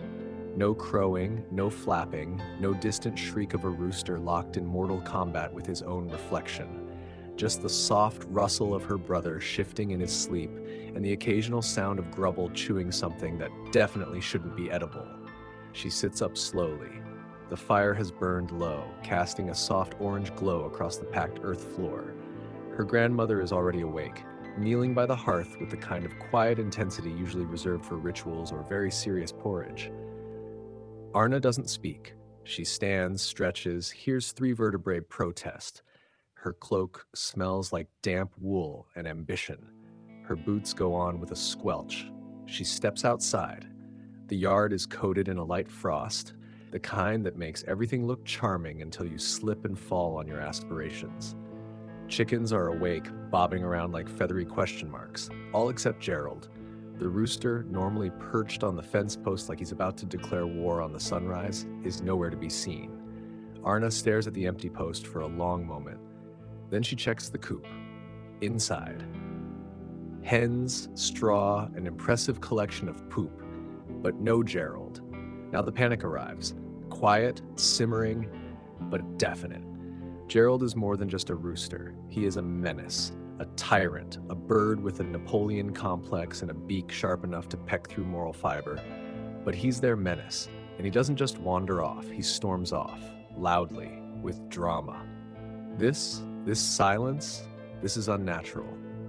She follows the trail, or rather the vague cluster of disturbed mud and offended-looking feathers leading away from the coop. The prints veer behind the hut, over a fence post, and toward the woods. Of course, she grabs a stale crust of bread for bait, or perhaps as a peace offering, and sets off. The woods are wet, the mud is clingy. Every step is an act of defiance against friction and dignity. Arna dodges low branches, steps around patches of mushrooms that might be edible or might be hallucinogenic, or both, and keeps an ear open for the telltale screech of a rooster trying to pick a fight with wildlife. She finds him 10 minutes later. Gerald is standing on a rock. Alone, glorious, defiant. His chest puffed out, his wings slightly extended as if he's posing for a painting titled The Exiled King. Gerald, Arna says, "Don't do this." He crows at her. Not a warning, a declaration. And then naturally he bolts. What follows is not a chase. It's a low-budget medieval action scene. Arna crashes through brambles, stumbles over roots, and slides down a mossy slope with all the elegance of a sack of flour. Gerald weaves through underbrush, wings flapping just enough to mock gravity, but not enough to escape it. Eventually, she traps him in a shallow ditch. He flaps. She lunges. There is squawking. There is mud. There is a moment where Arna has to choose between her pride and a face full of feathers. She chooses Gerald. He's tucked under one arm like a particularly combative grocery item. His feet kick the air with passionate disapproval. Arna drags herself back to the hut, hair full of twigs, cloak stained with dignity loss. Her brother meets her at the door and gasps dramatically. "You fought the forest," he whispers. "I fought a rooster." "I fought a rooster," she corrects. He nods. He nods. Inside, her grandmother raises one eyebrow and gestures toward a bowl of stew that has clearly been reheated at least twice. Arna drops Gerald gently into the coop, secures the latch, then collapses beside the fire with a grunt. Gerald immediately begins pecking the straw as if the morning never happened. The rest of the day unfolds with suspicious normalcy. Laundry is hung, firewood is stacked. Her brother builds a tiny raft and tries to float it in a puddle. It sinks. He blames gravity. Arna nods solemnly and says they'll write a letter of complaint to the sky. Lunch is flatbread and a slice of dried root. It tastes like bark and hope. Arna chews slowly, wondering how many other peasants are eating the same thing at the same moment. By evening, the wind picks up, the hut creaks, Grubble farts. Dinner is stew. Again. Always. But tonight, it's slightly richer. Her grandmother must have found the herb pouch. The scent of thyme fills the hut. Her brother declares it noble food, which makes Arna laugh for the first time in days. After the meal, they sit quietly. The fire pops. Gerald crows once, just once, from the coop, like a final word in a very petty argument. Arna stretches out under her blanket. Her muscles ache from the chase, but her arms feel strong. Her face is flushed with cold air and mild victory. She listens to the fire. She listens to the wind. She listens to the quiet pulse of a world that, despite everything, kept spinning long enough for one girl to reclaim a very stupid bird. And somehow, that feels like enough. Morning arrives with an unexpected companion. Silence. No howling wind, no thudding rain, not even Grubble's usual pre-dawn chewing concerto. It's unsettling, like the world is holding its breath. Arna opens her eyes slowly, cautious of what kind of disaster this peaceful moment is foreshadowing. She listens. Nothing. She sits up. Still nothing. Her brother is asleep, mouth open, foot twitching under his ragged blanket like he's dreaming of kicking something slow and edible. Her grandmother is already up, of course, stirring the embers in the hearth with a rhythm that could wake the dead, or at least annoy them. The air inside the hut is warmer than usual. The fire must have burned longer than expected. Arna blinks at it suspiciously. Warmth is usually the result of effort. If she didn't make it happen, someone else did, and that's rare. She pulls on her boots.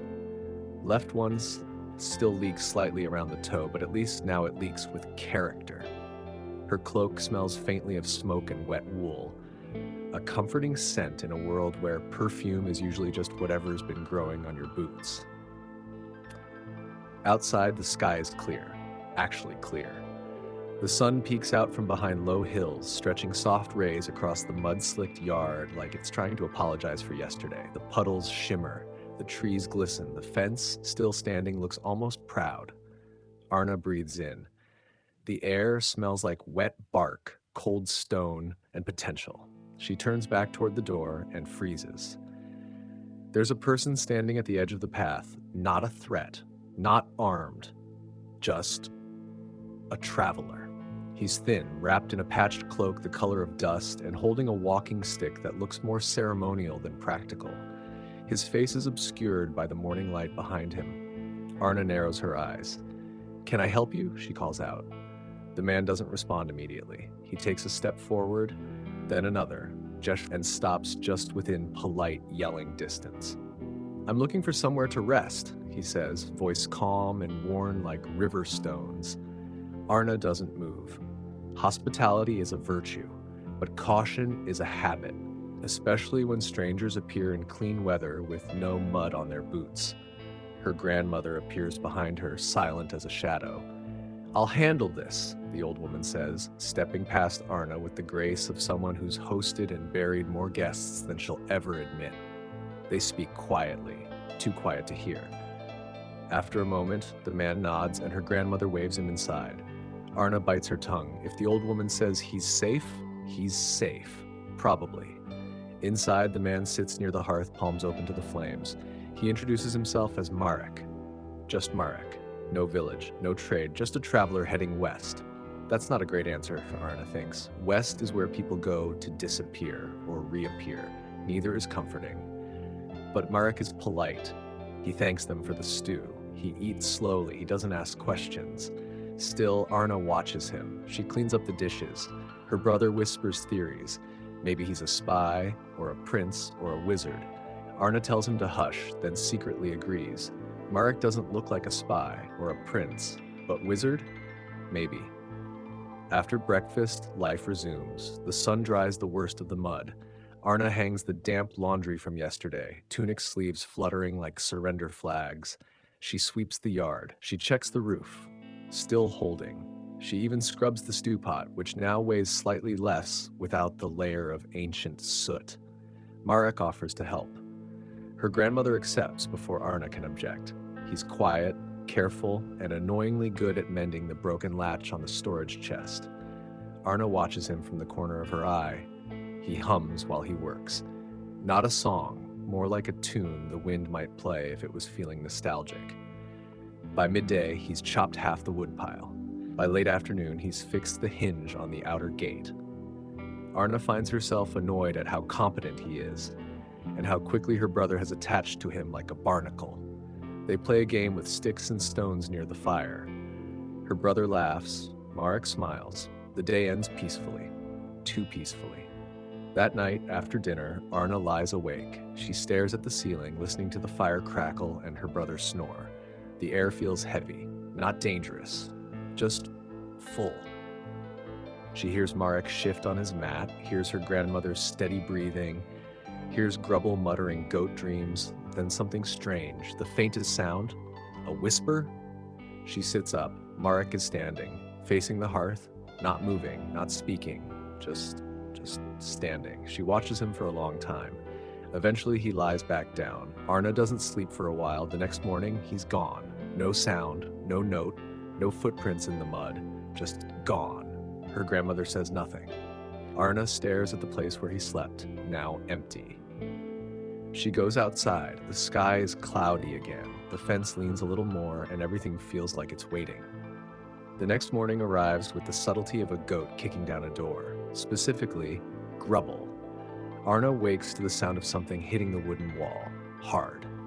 Then again, then the unmistakable bleat of satisfaction. She groans, pulling the blanket over her head, but it's no use. Grubble has declared war on silence. She sits up, hair wild, face creased by straw impressions, and glares at the wooden planks. A few more thuds, then a pause, then a final, decisive thwack, and then silence. She squints. "Please don't be inside the house," she mutters. She swings her legs over the edge, slips her feet into her boots, still damp, because medieval footwear hates joy, and pushes the door open. Grubble is standing triumphantly in the middle of the yard, on the broken door. He's chewed through the latch. Arna closes her eyes and counts to 5. It doesn't help. She opens them again.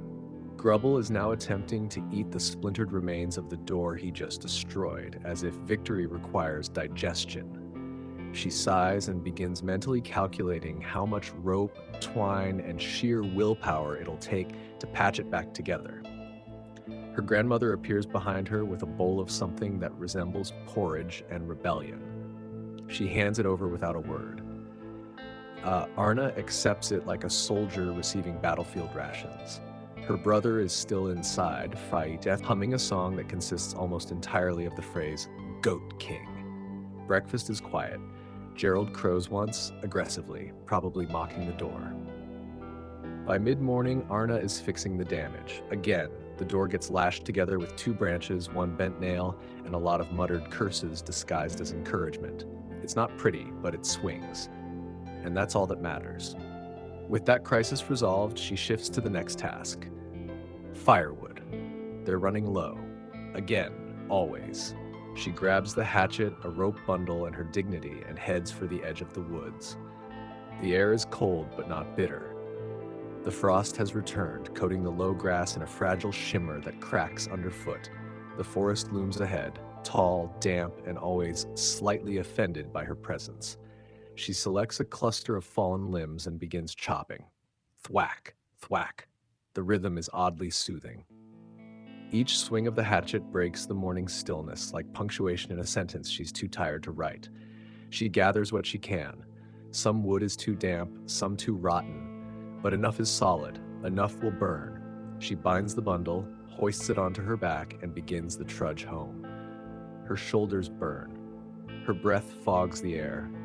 But for once, there are no interruptions, no escaped birds, no collapsing fences, no strange travelers appearing from fog. It's almost peaceful. That's how she knows it won't last. As she crests the ridge near the path home, she sees them. 3 men on horseback, moving slowly, deliberately, and without any urgency that suggests goodwill. Their coats are dark, their boots clean, their faces unreadable. Tax agents, or worse, inspectors. Arna freezes. She ducks behind the ridge, heart pounding. She watches as they stop near the old path marker, glance toward the village, and then continue on, toward town. Not toward her hut. Not yet, but they've seen it. She waits until they vanish beyond the trees, then hurries back. The firewood clacks against her back like a warning bell. At the hut, her grandmother is already at the doorway. They came early this year, she mutters. Arna nods. I saw 3 clean boots. Her grandmother spits. Not at Arna, just in general. They move quickly. The better tools hidden beneath a loose floorboard. The dried meat tucked inside the broken clay jar no one dares open. The few remaining coins wrapped in cloth and buried beneath the pig feed. No one, not even bandits, searches pig feed. The hut is transformed. Not neater, just poorer. By the time the men return, tomorrow, next week, next season, there'll be nothing to take but honesty and leftovers, and somehow they'll still find a way to tax it. That night, the air is heavier, dinner is plain, bread soaked in broth, no spices, no flourishes, not while the taxmen breathe nearby. Her brother senses the tension and says nothing. Even Grubble is quiet. Gerald, of course, crows defiantly because he fears nothing and understands even less. As they lie down, Arna stares at the ceiling again. She thinks of the forest, of the men, of everything she'll have to do tomorrow just to stay exactly where she is today. It's exhausting, but it's life, and she's still here. She closes her eyes and lets the silence hold her. The absence of Marek lingers like the smell of burnt stew, subtle but persistent.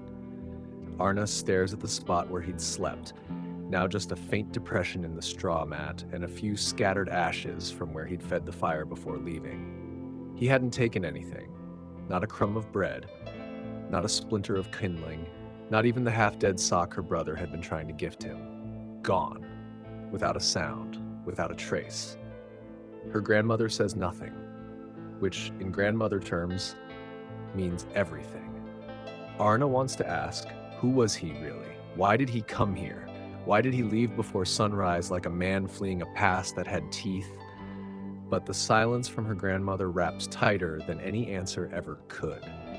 Instead, Arna returns to routine. The fence leans and she straightens it. The stew pot has developed a personality. She scrubs it. The goat has chewed through the rope. Again, she repairs it with equal parts twine and emotional resignation. Her brother, oblivious to the weight hanging in the air, spends the day crafting what he claims is a squirrel trap, using string, a bowl, and a carrot. Arna doesn't comment. Let the boy dream. By midday, the clouds gather, not the wet, angry ones, the heavy gray kind that sag against the sky like a blanket that never dries. They hang low, muting the world into a dull silence. Even the chickens seem subdued, Gerald included, perched quietly like he's meditating on the futility of power. Arna heads to the edge of the woods. The snares need checking.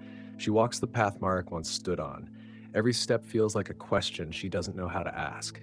At the first snare, nothing. Second snare, Tripped but empty. Third snare, success. A rabbit, small but plump enough to count as meat instead of hopeful flavoring.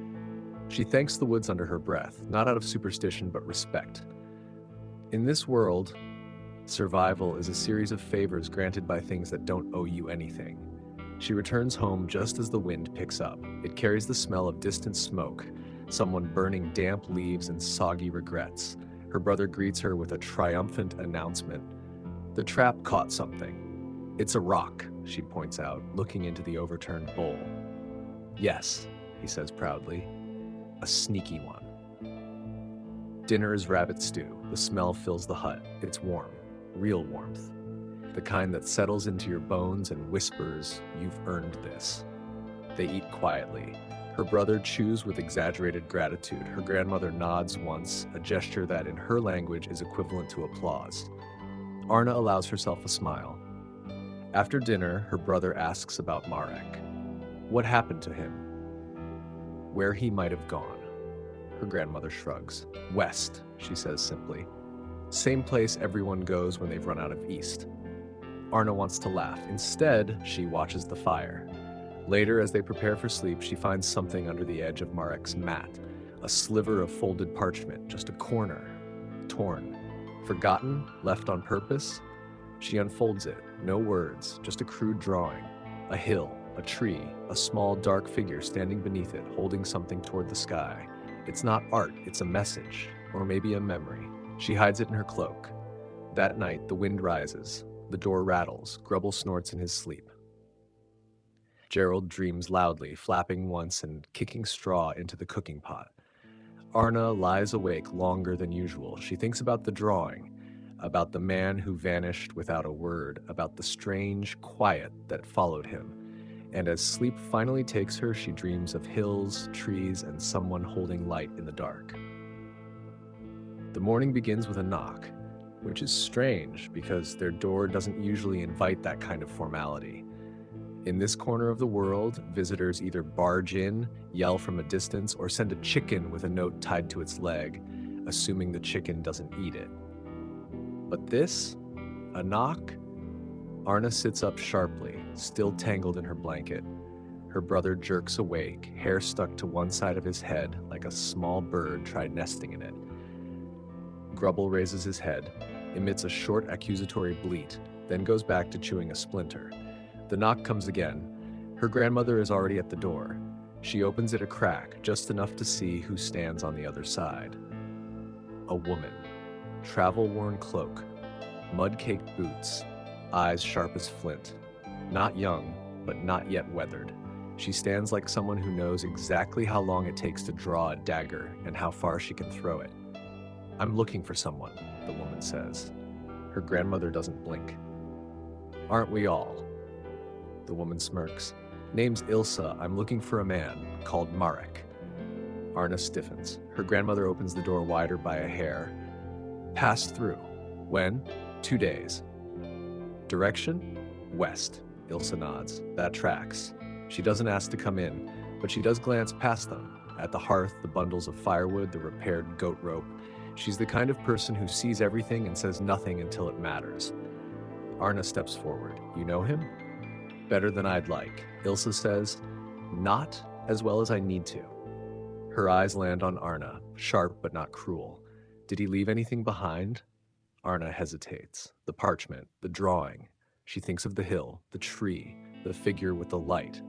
She shakes her head. Just memories. Ilsa watches her a moment longer. Then she exhales. It sounds tired. Not defeated, just weary in that way people get when their journey keeps stretching farther than they planned. Well, she says, adjusting her pack, if he circles back, tell him I still owe him a punch and a thank you. He'll know why. Her grandmother nods once.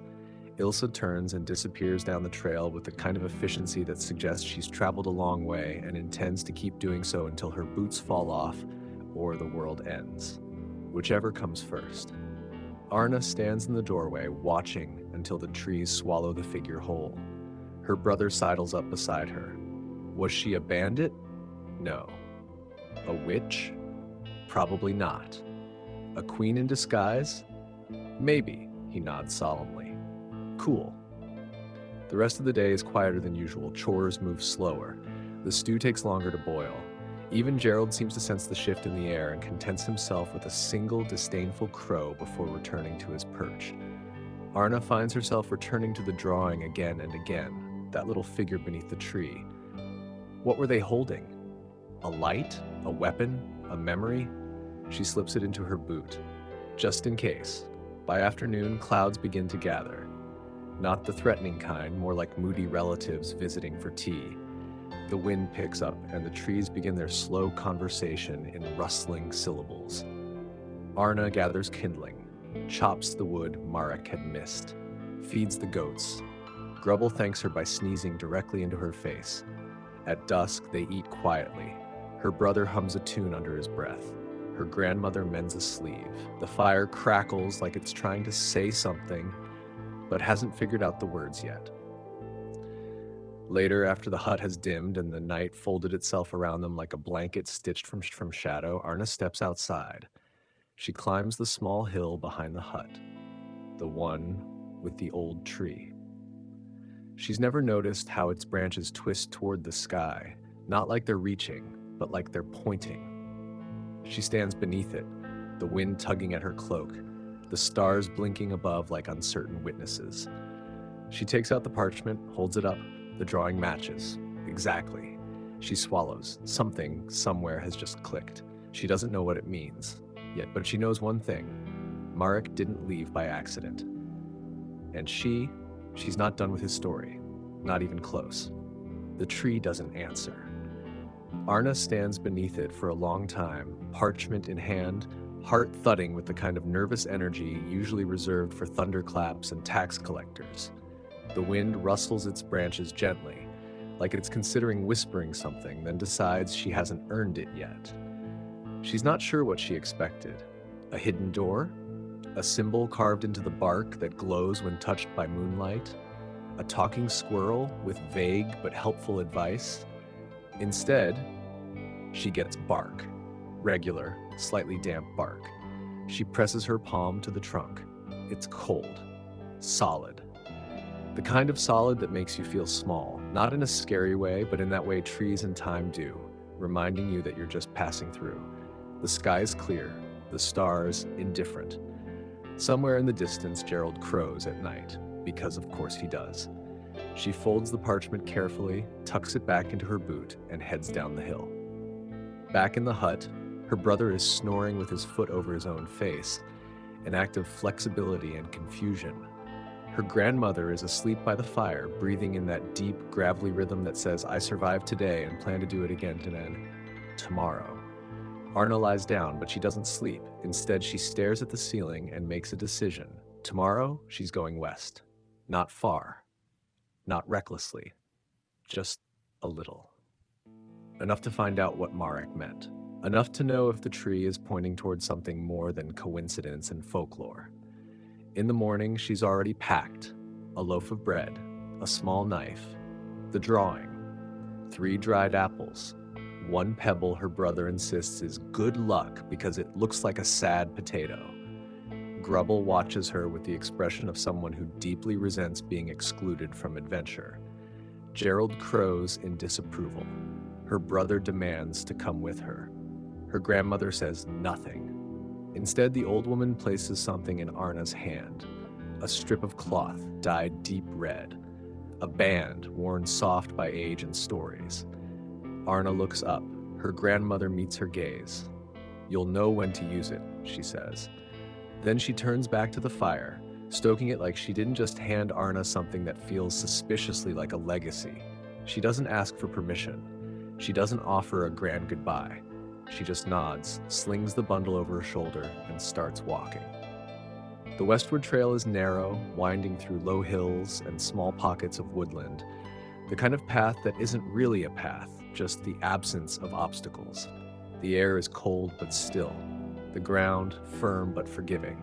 She walks past familiar stones, past the old marker where Ilsa stood, past the tree line where Marek disappeared.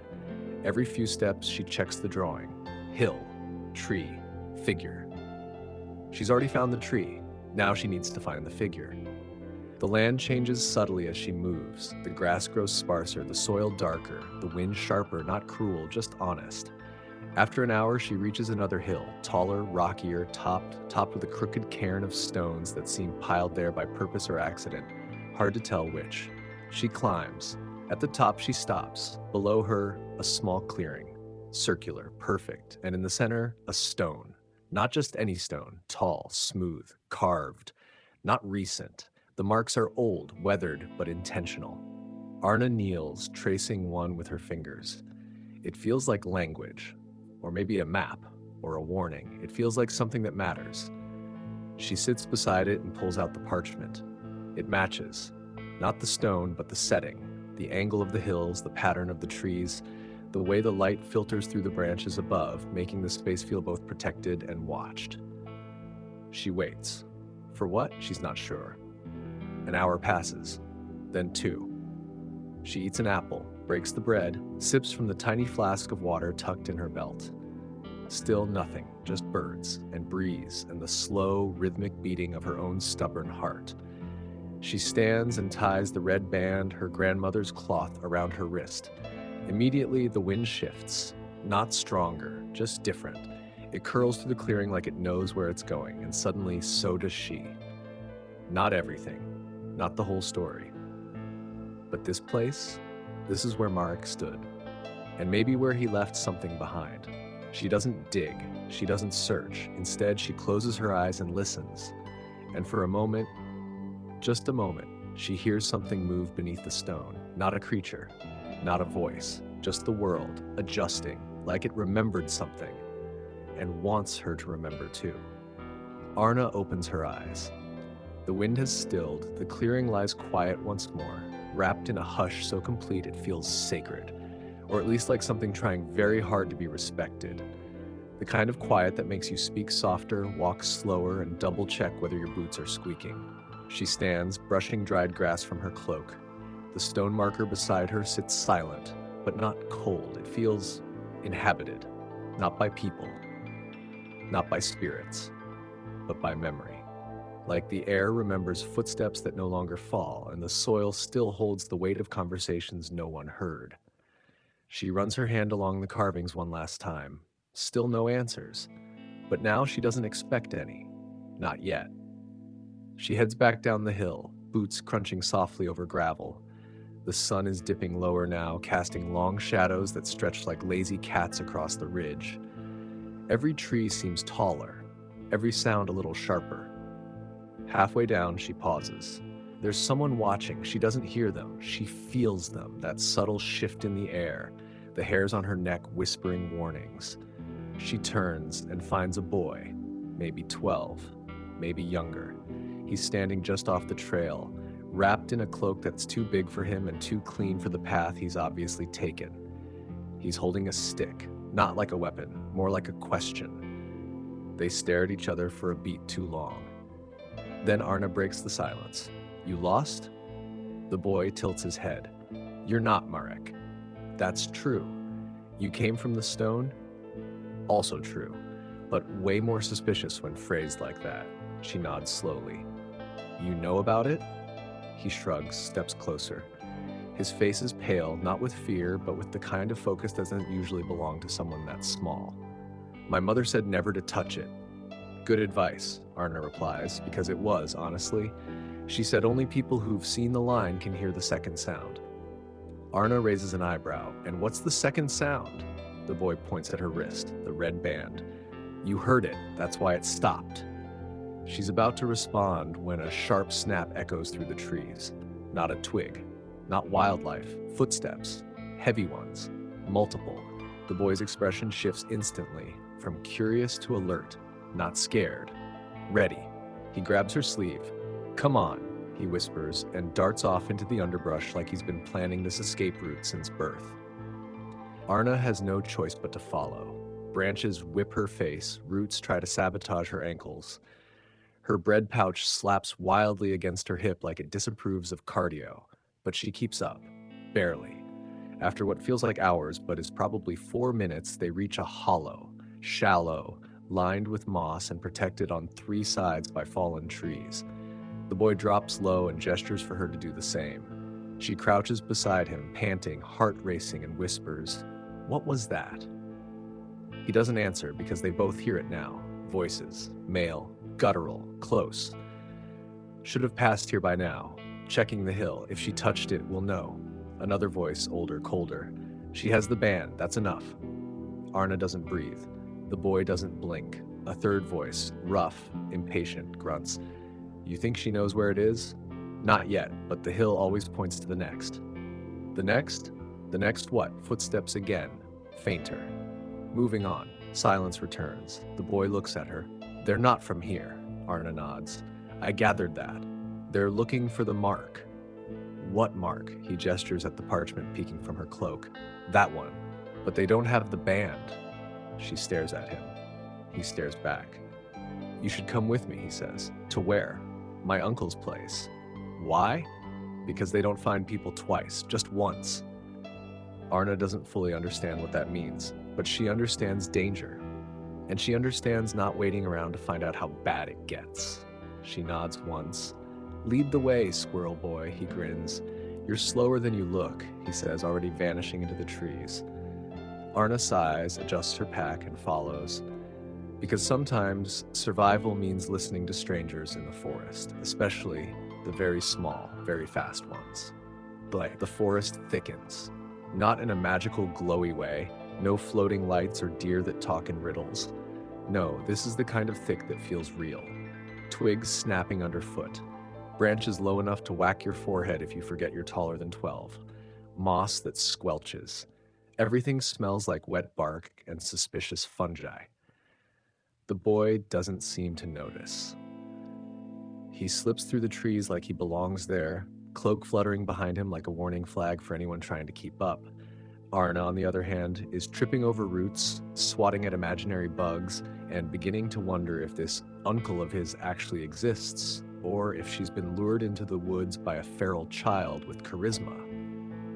"How far is it?" she pants, after dodging her fifth spiderweb and one very indignant squirrel. "Close," the boy says. Not reassuring. She follows anyway.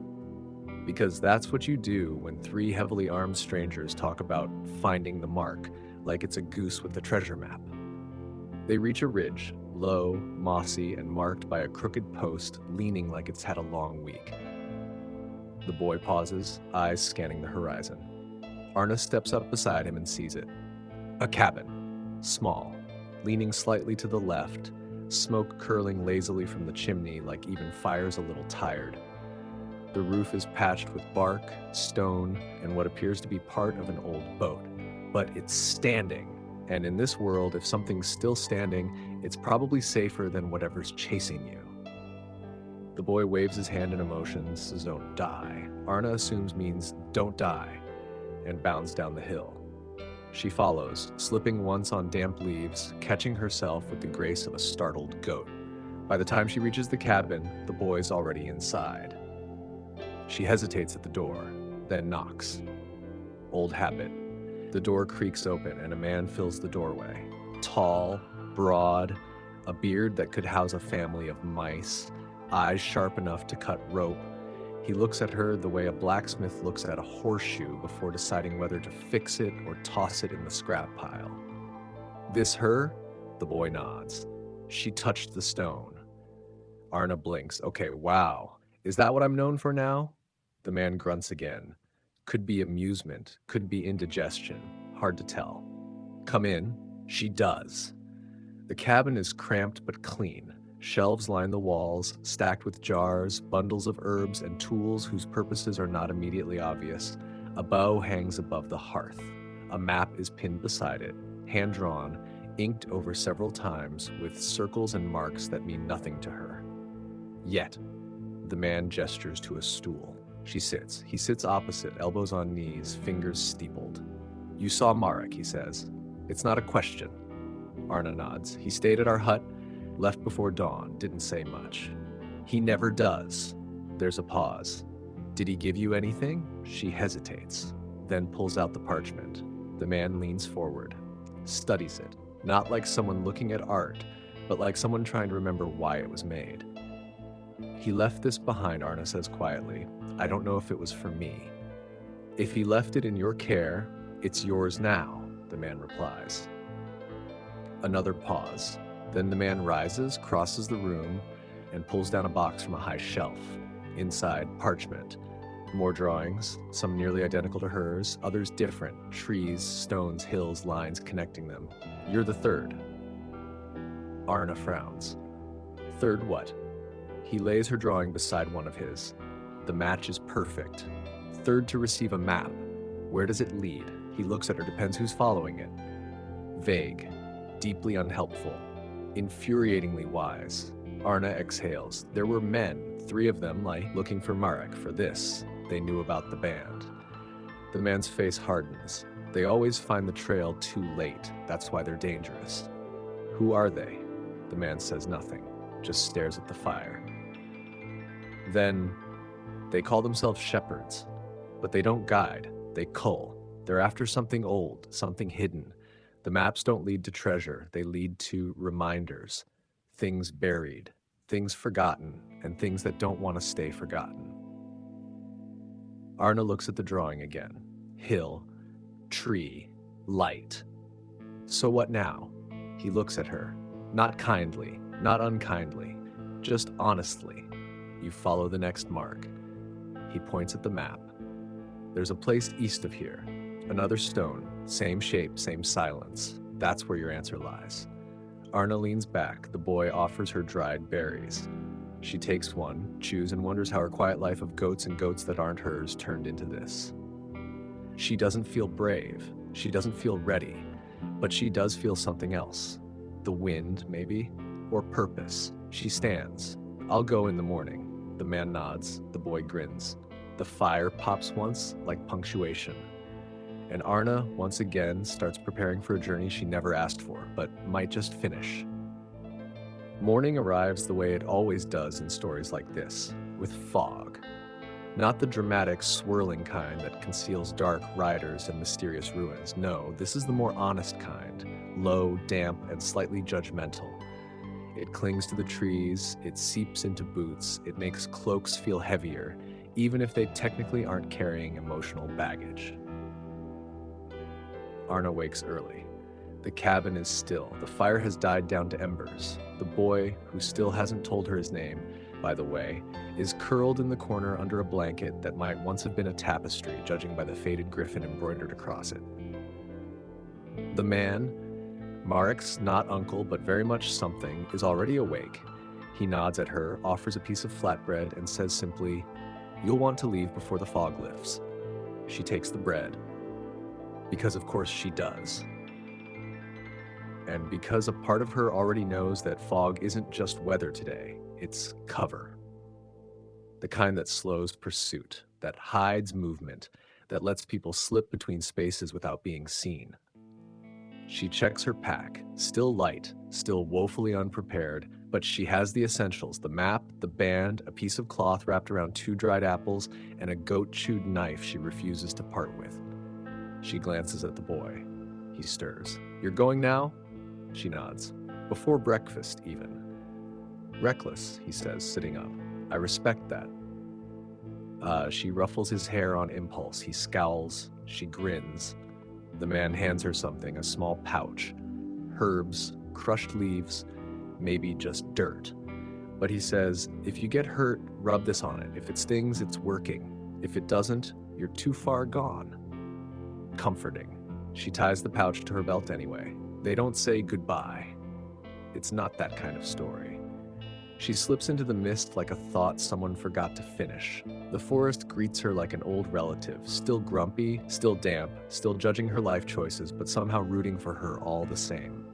The path winds downward, following a brook that chatters loudly about nothing in particular. She listens. Not for wisdom, just for warning. After an hour, the fog begins to lift. Slowly, she quickens her pace. The second stone is supposed to be near a glade. Not far, but distance is strange out here.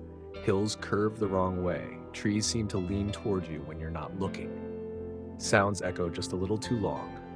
Then she sees it, not the stone, The glade, wide, circular, lined with trees that are too tall and too still. She steps inside. The air changes, softer, not silent, but layered, like someone pressed a pillow over the world. And in the center, the stone, shorter than the last, wider, different carvings, but still familiar. She approaches, places a hand on it. This time it's warm. The red band on her wrist tightens slightly, like it remembers something she doesn't. She closes her eyes and listens. This is the part where things usually go sideways, and they do, but not immediately. First, soft, low, like a distant drum beat muffled by time. Then, footsteps, not her own. Behind her, she spins and finds no one, but the stone has changed. The carvings are glowing, not brightly, just enough. She touches one. A line connects, a path on the stone. And in her mind, she stumbles back. It doesn't hurt, but it does overwhelm. Images, a map, a gate, a key, a voice, hers, not hers, saying something she doesn't understand but feels like she should. She blinks. The light fades, the stone goes still, but the path in her mind stays. She knows where to go next. Northwest, toward the hills with no name. She steps away, and that's when they arrive. 3 figures. Dark cloaks, no boots, no sound. Just presence, and eyes that burn like frozen stars. She backs up slowly, but they don't follow. One of them speaks. Third mark claimed. Arna says nothing. Her pulse says everything. The voice continues, "You cannot stop it now." She swallows. Good. They tilt their heads, not confused, just noting. Then one steps forward. She raises the pouch. They pause. They know it. The man's medicine. They retreat. Not far. Just enough. The middle one speaks again. The fourth will not be so easy. Then they vanish. Literally. Which is cheating. Arna breathes, then laughs. Quiet, because of course it won't be easy. But neither is she. And the path? It's still there, waiting. Arna doesn't move for a full minute. She stands there, hands still slightly raised, like she's waiting for an encore that no one asked for. The clearing is quiet again, suspiciously quiet, as if the trees themselves are side-eyeing her, like, "Girl? Really? You touched the glowing rock?" She slowly lowers the pouch. The medicine, if that's what it really is, swings lightly at her hip like a smug talisman. Whatever those things were, ghosts, soldiers, enthusiastic librarians, they recognized it, and that had bought her time. But time is slippery, especially when people start vanishing into the mist like plot twists. She breathes deep. The air tastes like pine, moss, and consequences. Her fingers still tingle from touching the stone. The path in her mind, it's clearer now. Not a road, not even a trail, more like a pressure. Like being pulled by a string tied to her ribs, gently but insistently tugging her northwest, toward something. Or away from everything else. She tightens her pack, adjusts the red band on her wrist, and sets off. This part of the forest is older. The trees grow closer. The light filters in patches. The ground shifts subtly under her boots. Not enough to trip her, but enough to keep her humble.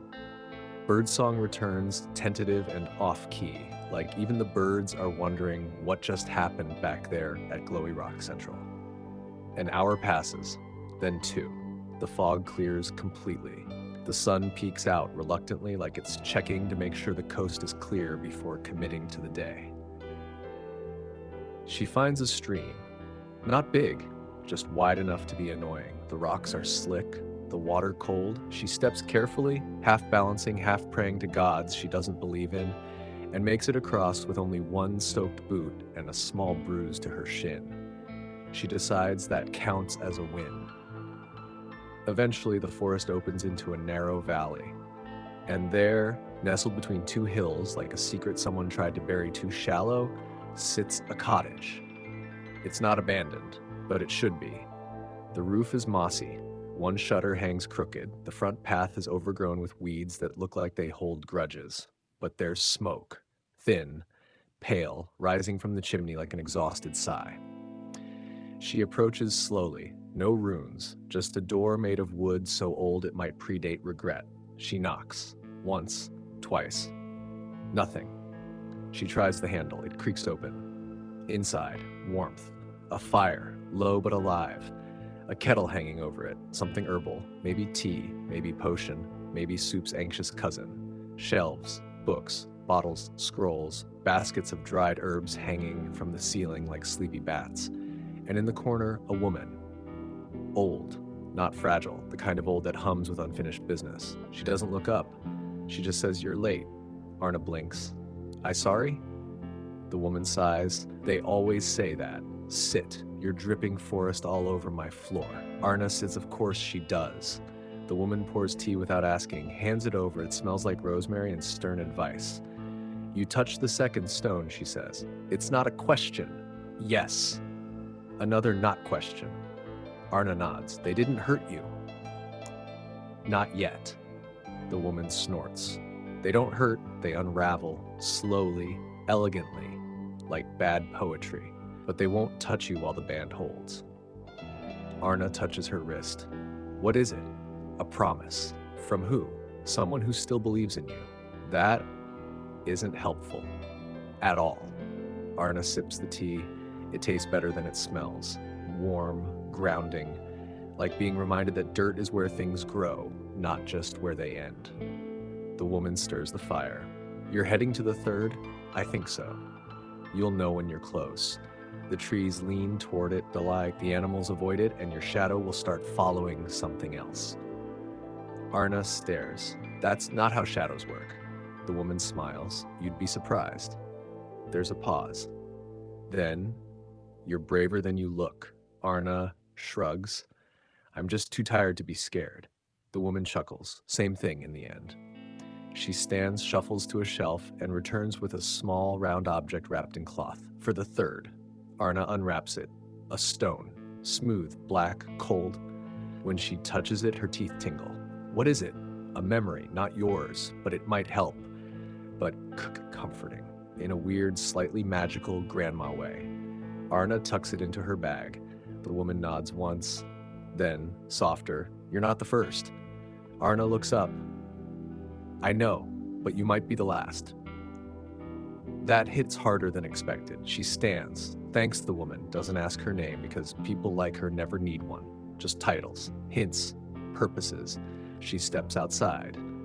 The wind shifts. Northwest again, still pulling, still waiting, and this time Arna doesn't hesitate. The wind greets her like an old friend, awkward, slightly too enthusiastic, and entirely unhelpful in terms of hairstyle. Arna pulls her cloak tighter and starts walking. Again, always walking. But this time, she knows what to look for. The third stone, the leaning trees, the unnatural stillness, and apparently a shadow that doesn't quite behave.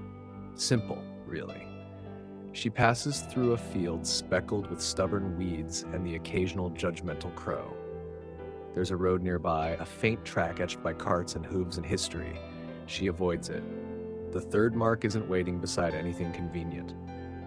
Hours pass. She eats a crumbly biscuit from her pack, regrets it immediately, chases it down with water that tastes like leaf memory and disappointment, but she keeps going. The forest changes. Again, it grows quieter. Not dead, just listening.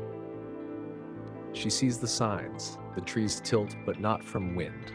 They bend inward. This is like they're paying attention.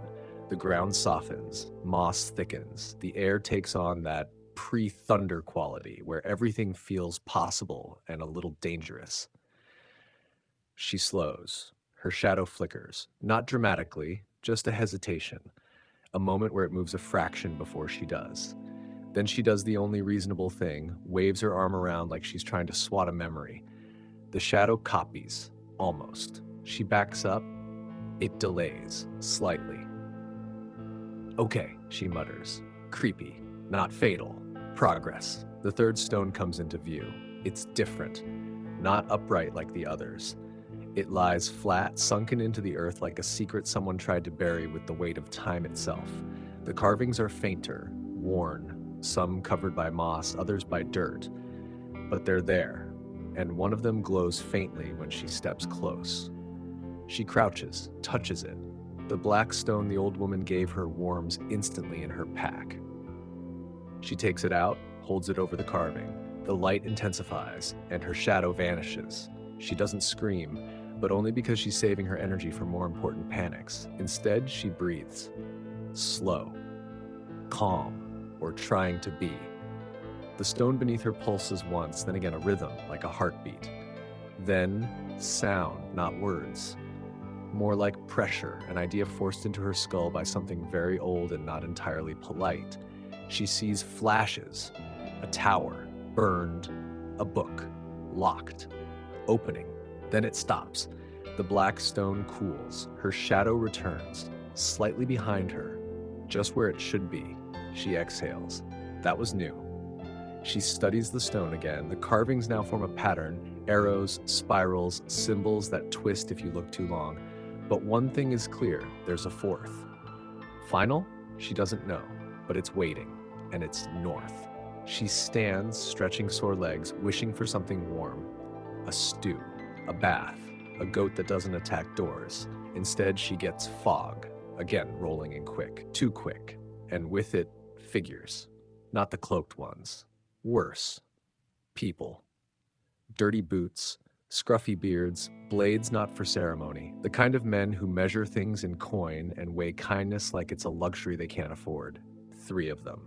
Blocking the trail. Arna doesn't flinch, not outwardly. 1 steps forward. Well then, he says, voice smooth like wet gravel. You've been busy. She doesn't reply. He gestures at the stone. We were wondering who'd reach it first. Guess you lost, she says. He grins. Or maybe we waited. Another steps closer. Give us the rock. Arna raises her hand. You want this? She holds out the black stone. They nod. She throws it into the woods. They all flinch. That's when she runs. The trick with running isn't speed. It's audacity. She dives into the trees. Branches grab her cloak, roots try to trip her, but she keeps moving. She hears cursing, chasing, a crash. One of them falls, probably into a bush full of regret. She ducks under a fallen log, hides, holds her breath, waits. Footsteps pass, too close. Then, silence. Minutes later, she circles back, finds the stone, exactly where she didn't throw it, because she still has the real one, the one in her boot, the one that's warm. She smiles, because for the first time, they underestimated her. And now she has a head start. Arna doesn't stop running until her lungs start filing complaints. She crashes through the underbrush like a polite stampede, legs aching, heart pounding, shadow mercifully staying in the correct place. Every breath she takes is a mix of pine, panic, and whatever adrenaline smells like when it's doing overtime. When she finally dares to slow down, she collapses behind a boulder that has clearly seen some things. It's mossy, slightly cracked, and shaped vaguely like someone hunched over with taxes due. Perfect. She leans against it, sucking in air like it's the only free thing left in the world. Her boots are soaked, her cloak's torn at the hem, and the black stoning a very persuasive hole in her boot pouch. She pulls it out. Still warm, still pulsing, barely. Not glowing now, but alive in that deeply unsettling way magical artifacts tend to be. You don't see it breathing, but somehow you just know it's thinking about it. She cradles it in her hand. No visions this time, just heat, purpose, and that same gentle nudge northward, the fourth. Final, she really hopes so. From behind the boulder, she listens. No footsteps, no angry shouting, no distant snapping of twigs that signals bandits, wolves, or overconfident squirrels. She exhales. She's alone, but that doesn't make her safe. She checks the horizon. Shadows are lengthening, the sky's bruising into evening, orange bleeding into violet, clouds drifting like tired sentries. She moves again, northbound, following the pull. The land shifts subtly, hills rising and falling like the backs of sleeping giants, trees thinned out, the wind sharpening, fewer birds now, even fewer sounds. It's like the world is holding its breath. She doesn't like it, but she keeps walking. Because what else is she supposed to do? Go home? Pretend none of this happened? Return to patching fences and debating with goats over property boundaries? Tempting, but impossible. By nightfall, she finds a cave, small, half hidden by thorny brush and what appears to be the skeleton of an impressively large hedgehog. She clears a path and steps inside. Dry, cool, dark, but not silent. There's a hum. Low, vibrating at the edge of hearing, like the earth has a voice, and it's humming to itself while waiting for her to make a decision. She lights a small fire, not for heat, for comfort. The flickering glow makes the cave seem less like a tomb and more like a poorly decorated studio apartment. She eats the last of her bread, drinks water, tries to stretch, but her back protests like a bard forced to play for exposure. Then she pulls out the black stone again, places it on the ground before her, waits. At first, nothing. Then, very softly, it rolls, just a little, but unmistakably toward the back wall. She follows it. There's nothing there, no markings, no hidden doors, just stone, cold, smooth. Then she remembers the parchment, the drawing. She unfolds it, holds it to the wall, and sees it. Not a door, not exactly, but a seam. Thin, perfectly vertical, and now faintly glowing. She touches it. The wall hums louder. The air thickens. The black stone flares once, then dims completely, like a key used for the last time. Then the seam splits open, not wide, just enough. Enough for her. She steps through and into silence, not quiet. Silence, the kind that presses against your skin, that swallows sound before it escapes your throat. A chamber, circular, carved entirely from stone. At the center, a pedestal. Upon it, something covered in cloth. She steps forward, peels back the fabric.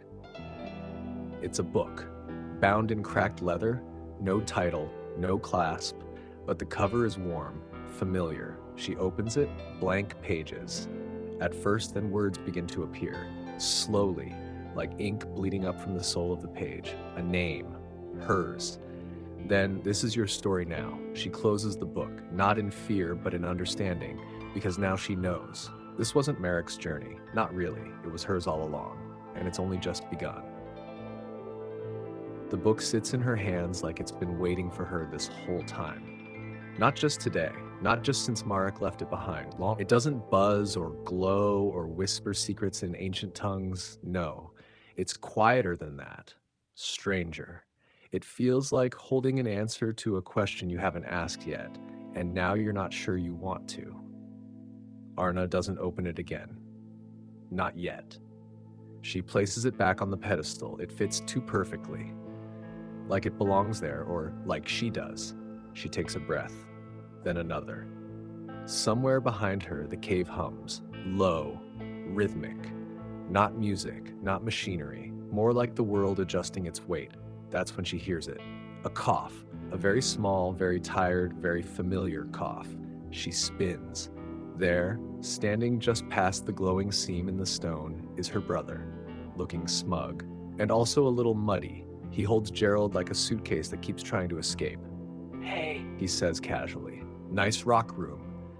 Arna blinks. "How? Why? What?" "I followed you," he says with a shrug. "Granny said not to, but then she packed me lunch, so..." Mixed signals, honestly. "You followed me?" "Well, mostly Gerald followed you. I just held on." Arna runs a hand down her face. He walks closer, eyes wide as he takes in the walls, the carvings, the pulsing stone. "Is this where the end happens?" She hesitates, then kneels beside him. "Maybe," she says. "Or maybe it's just the part before the next beginning." He frowns thoughtfully. "That sounds exhausting." "You're not wrong." He holds something out. Her drawing, folded, smudged, a little damp but intact. "I found it after you left," he says. "Figured it might be important." She takes it, smiles. It is important, not because it leads anywhere, but because it reminds her where she started. Together they turn back to the pedestal. The black stone is still warm, still pulsing, but slower now, steadier, like it's done panicking. She places the drawing next to the book. The stone stops pulsing. And the wall, the one they came through, shifts. A seam opens wider, revealing a new tunnel. Not dark, not threatening. Just there, waiting. Arna stands, looks down at her brother. You coming? He shrugs. You've got the snacks. That's not a yes. It's not a no either. He grins. Gerald flaps indignantly. They walk into the passage.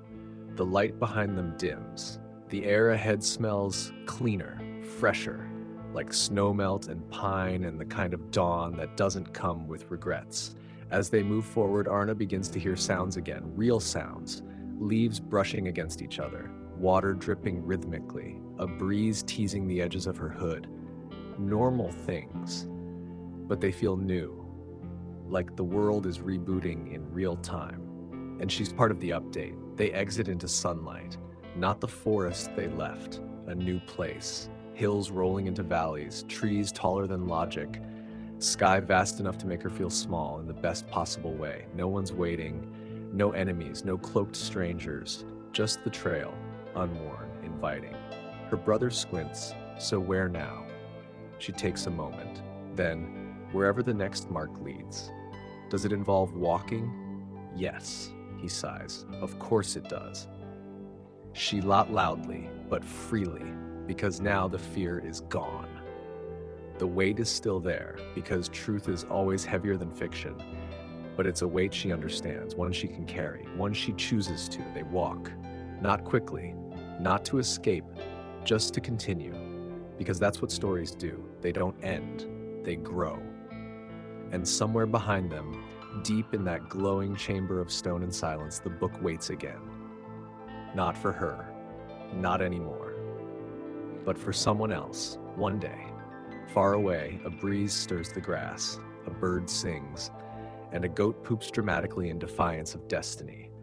Balance restored, and in the hush of it all, Arna smiles, because she's not just part of a story, she is one. Now, dear listener, dim the lights, turn on a fan, and know this, your story too is waiting, and maybe, just maybe, it's already begun. And now it's your turn. If you've made it this far, through the moss, the mist, the magical stones, the mysterious Ben, Gerald, the aggressively chaotic goat, first of all, thank you. You're the kind of listener stories we're written for. I'd love to hear what you think. What part of Arna's journey stuck with you the most? Was it the shadow that moved on its own? The cryptic grandmother with surprisingly good timing, or maybe that cave that hummed like it was judging your life choices? Drop a comment below. Your theories, your favorite moment, or even what you think might happen after the last page of this tale. I read them all, and I love seeing how you connect with the world we've wandered through together. And if you enjoyed this journey, don't forget to like the video and subscribe to the channel, but only if you truly enjoy these sleepy little epics whispered from a dusty corner of history. This has been one story, just one, but there are many more waiting. Until then, sleep well, dream weird, and I'll see you in the next tale.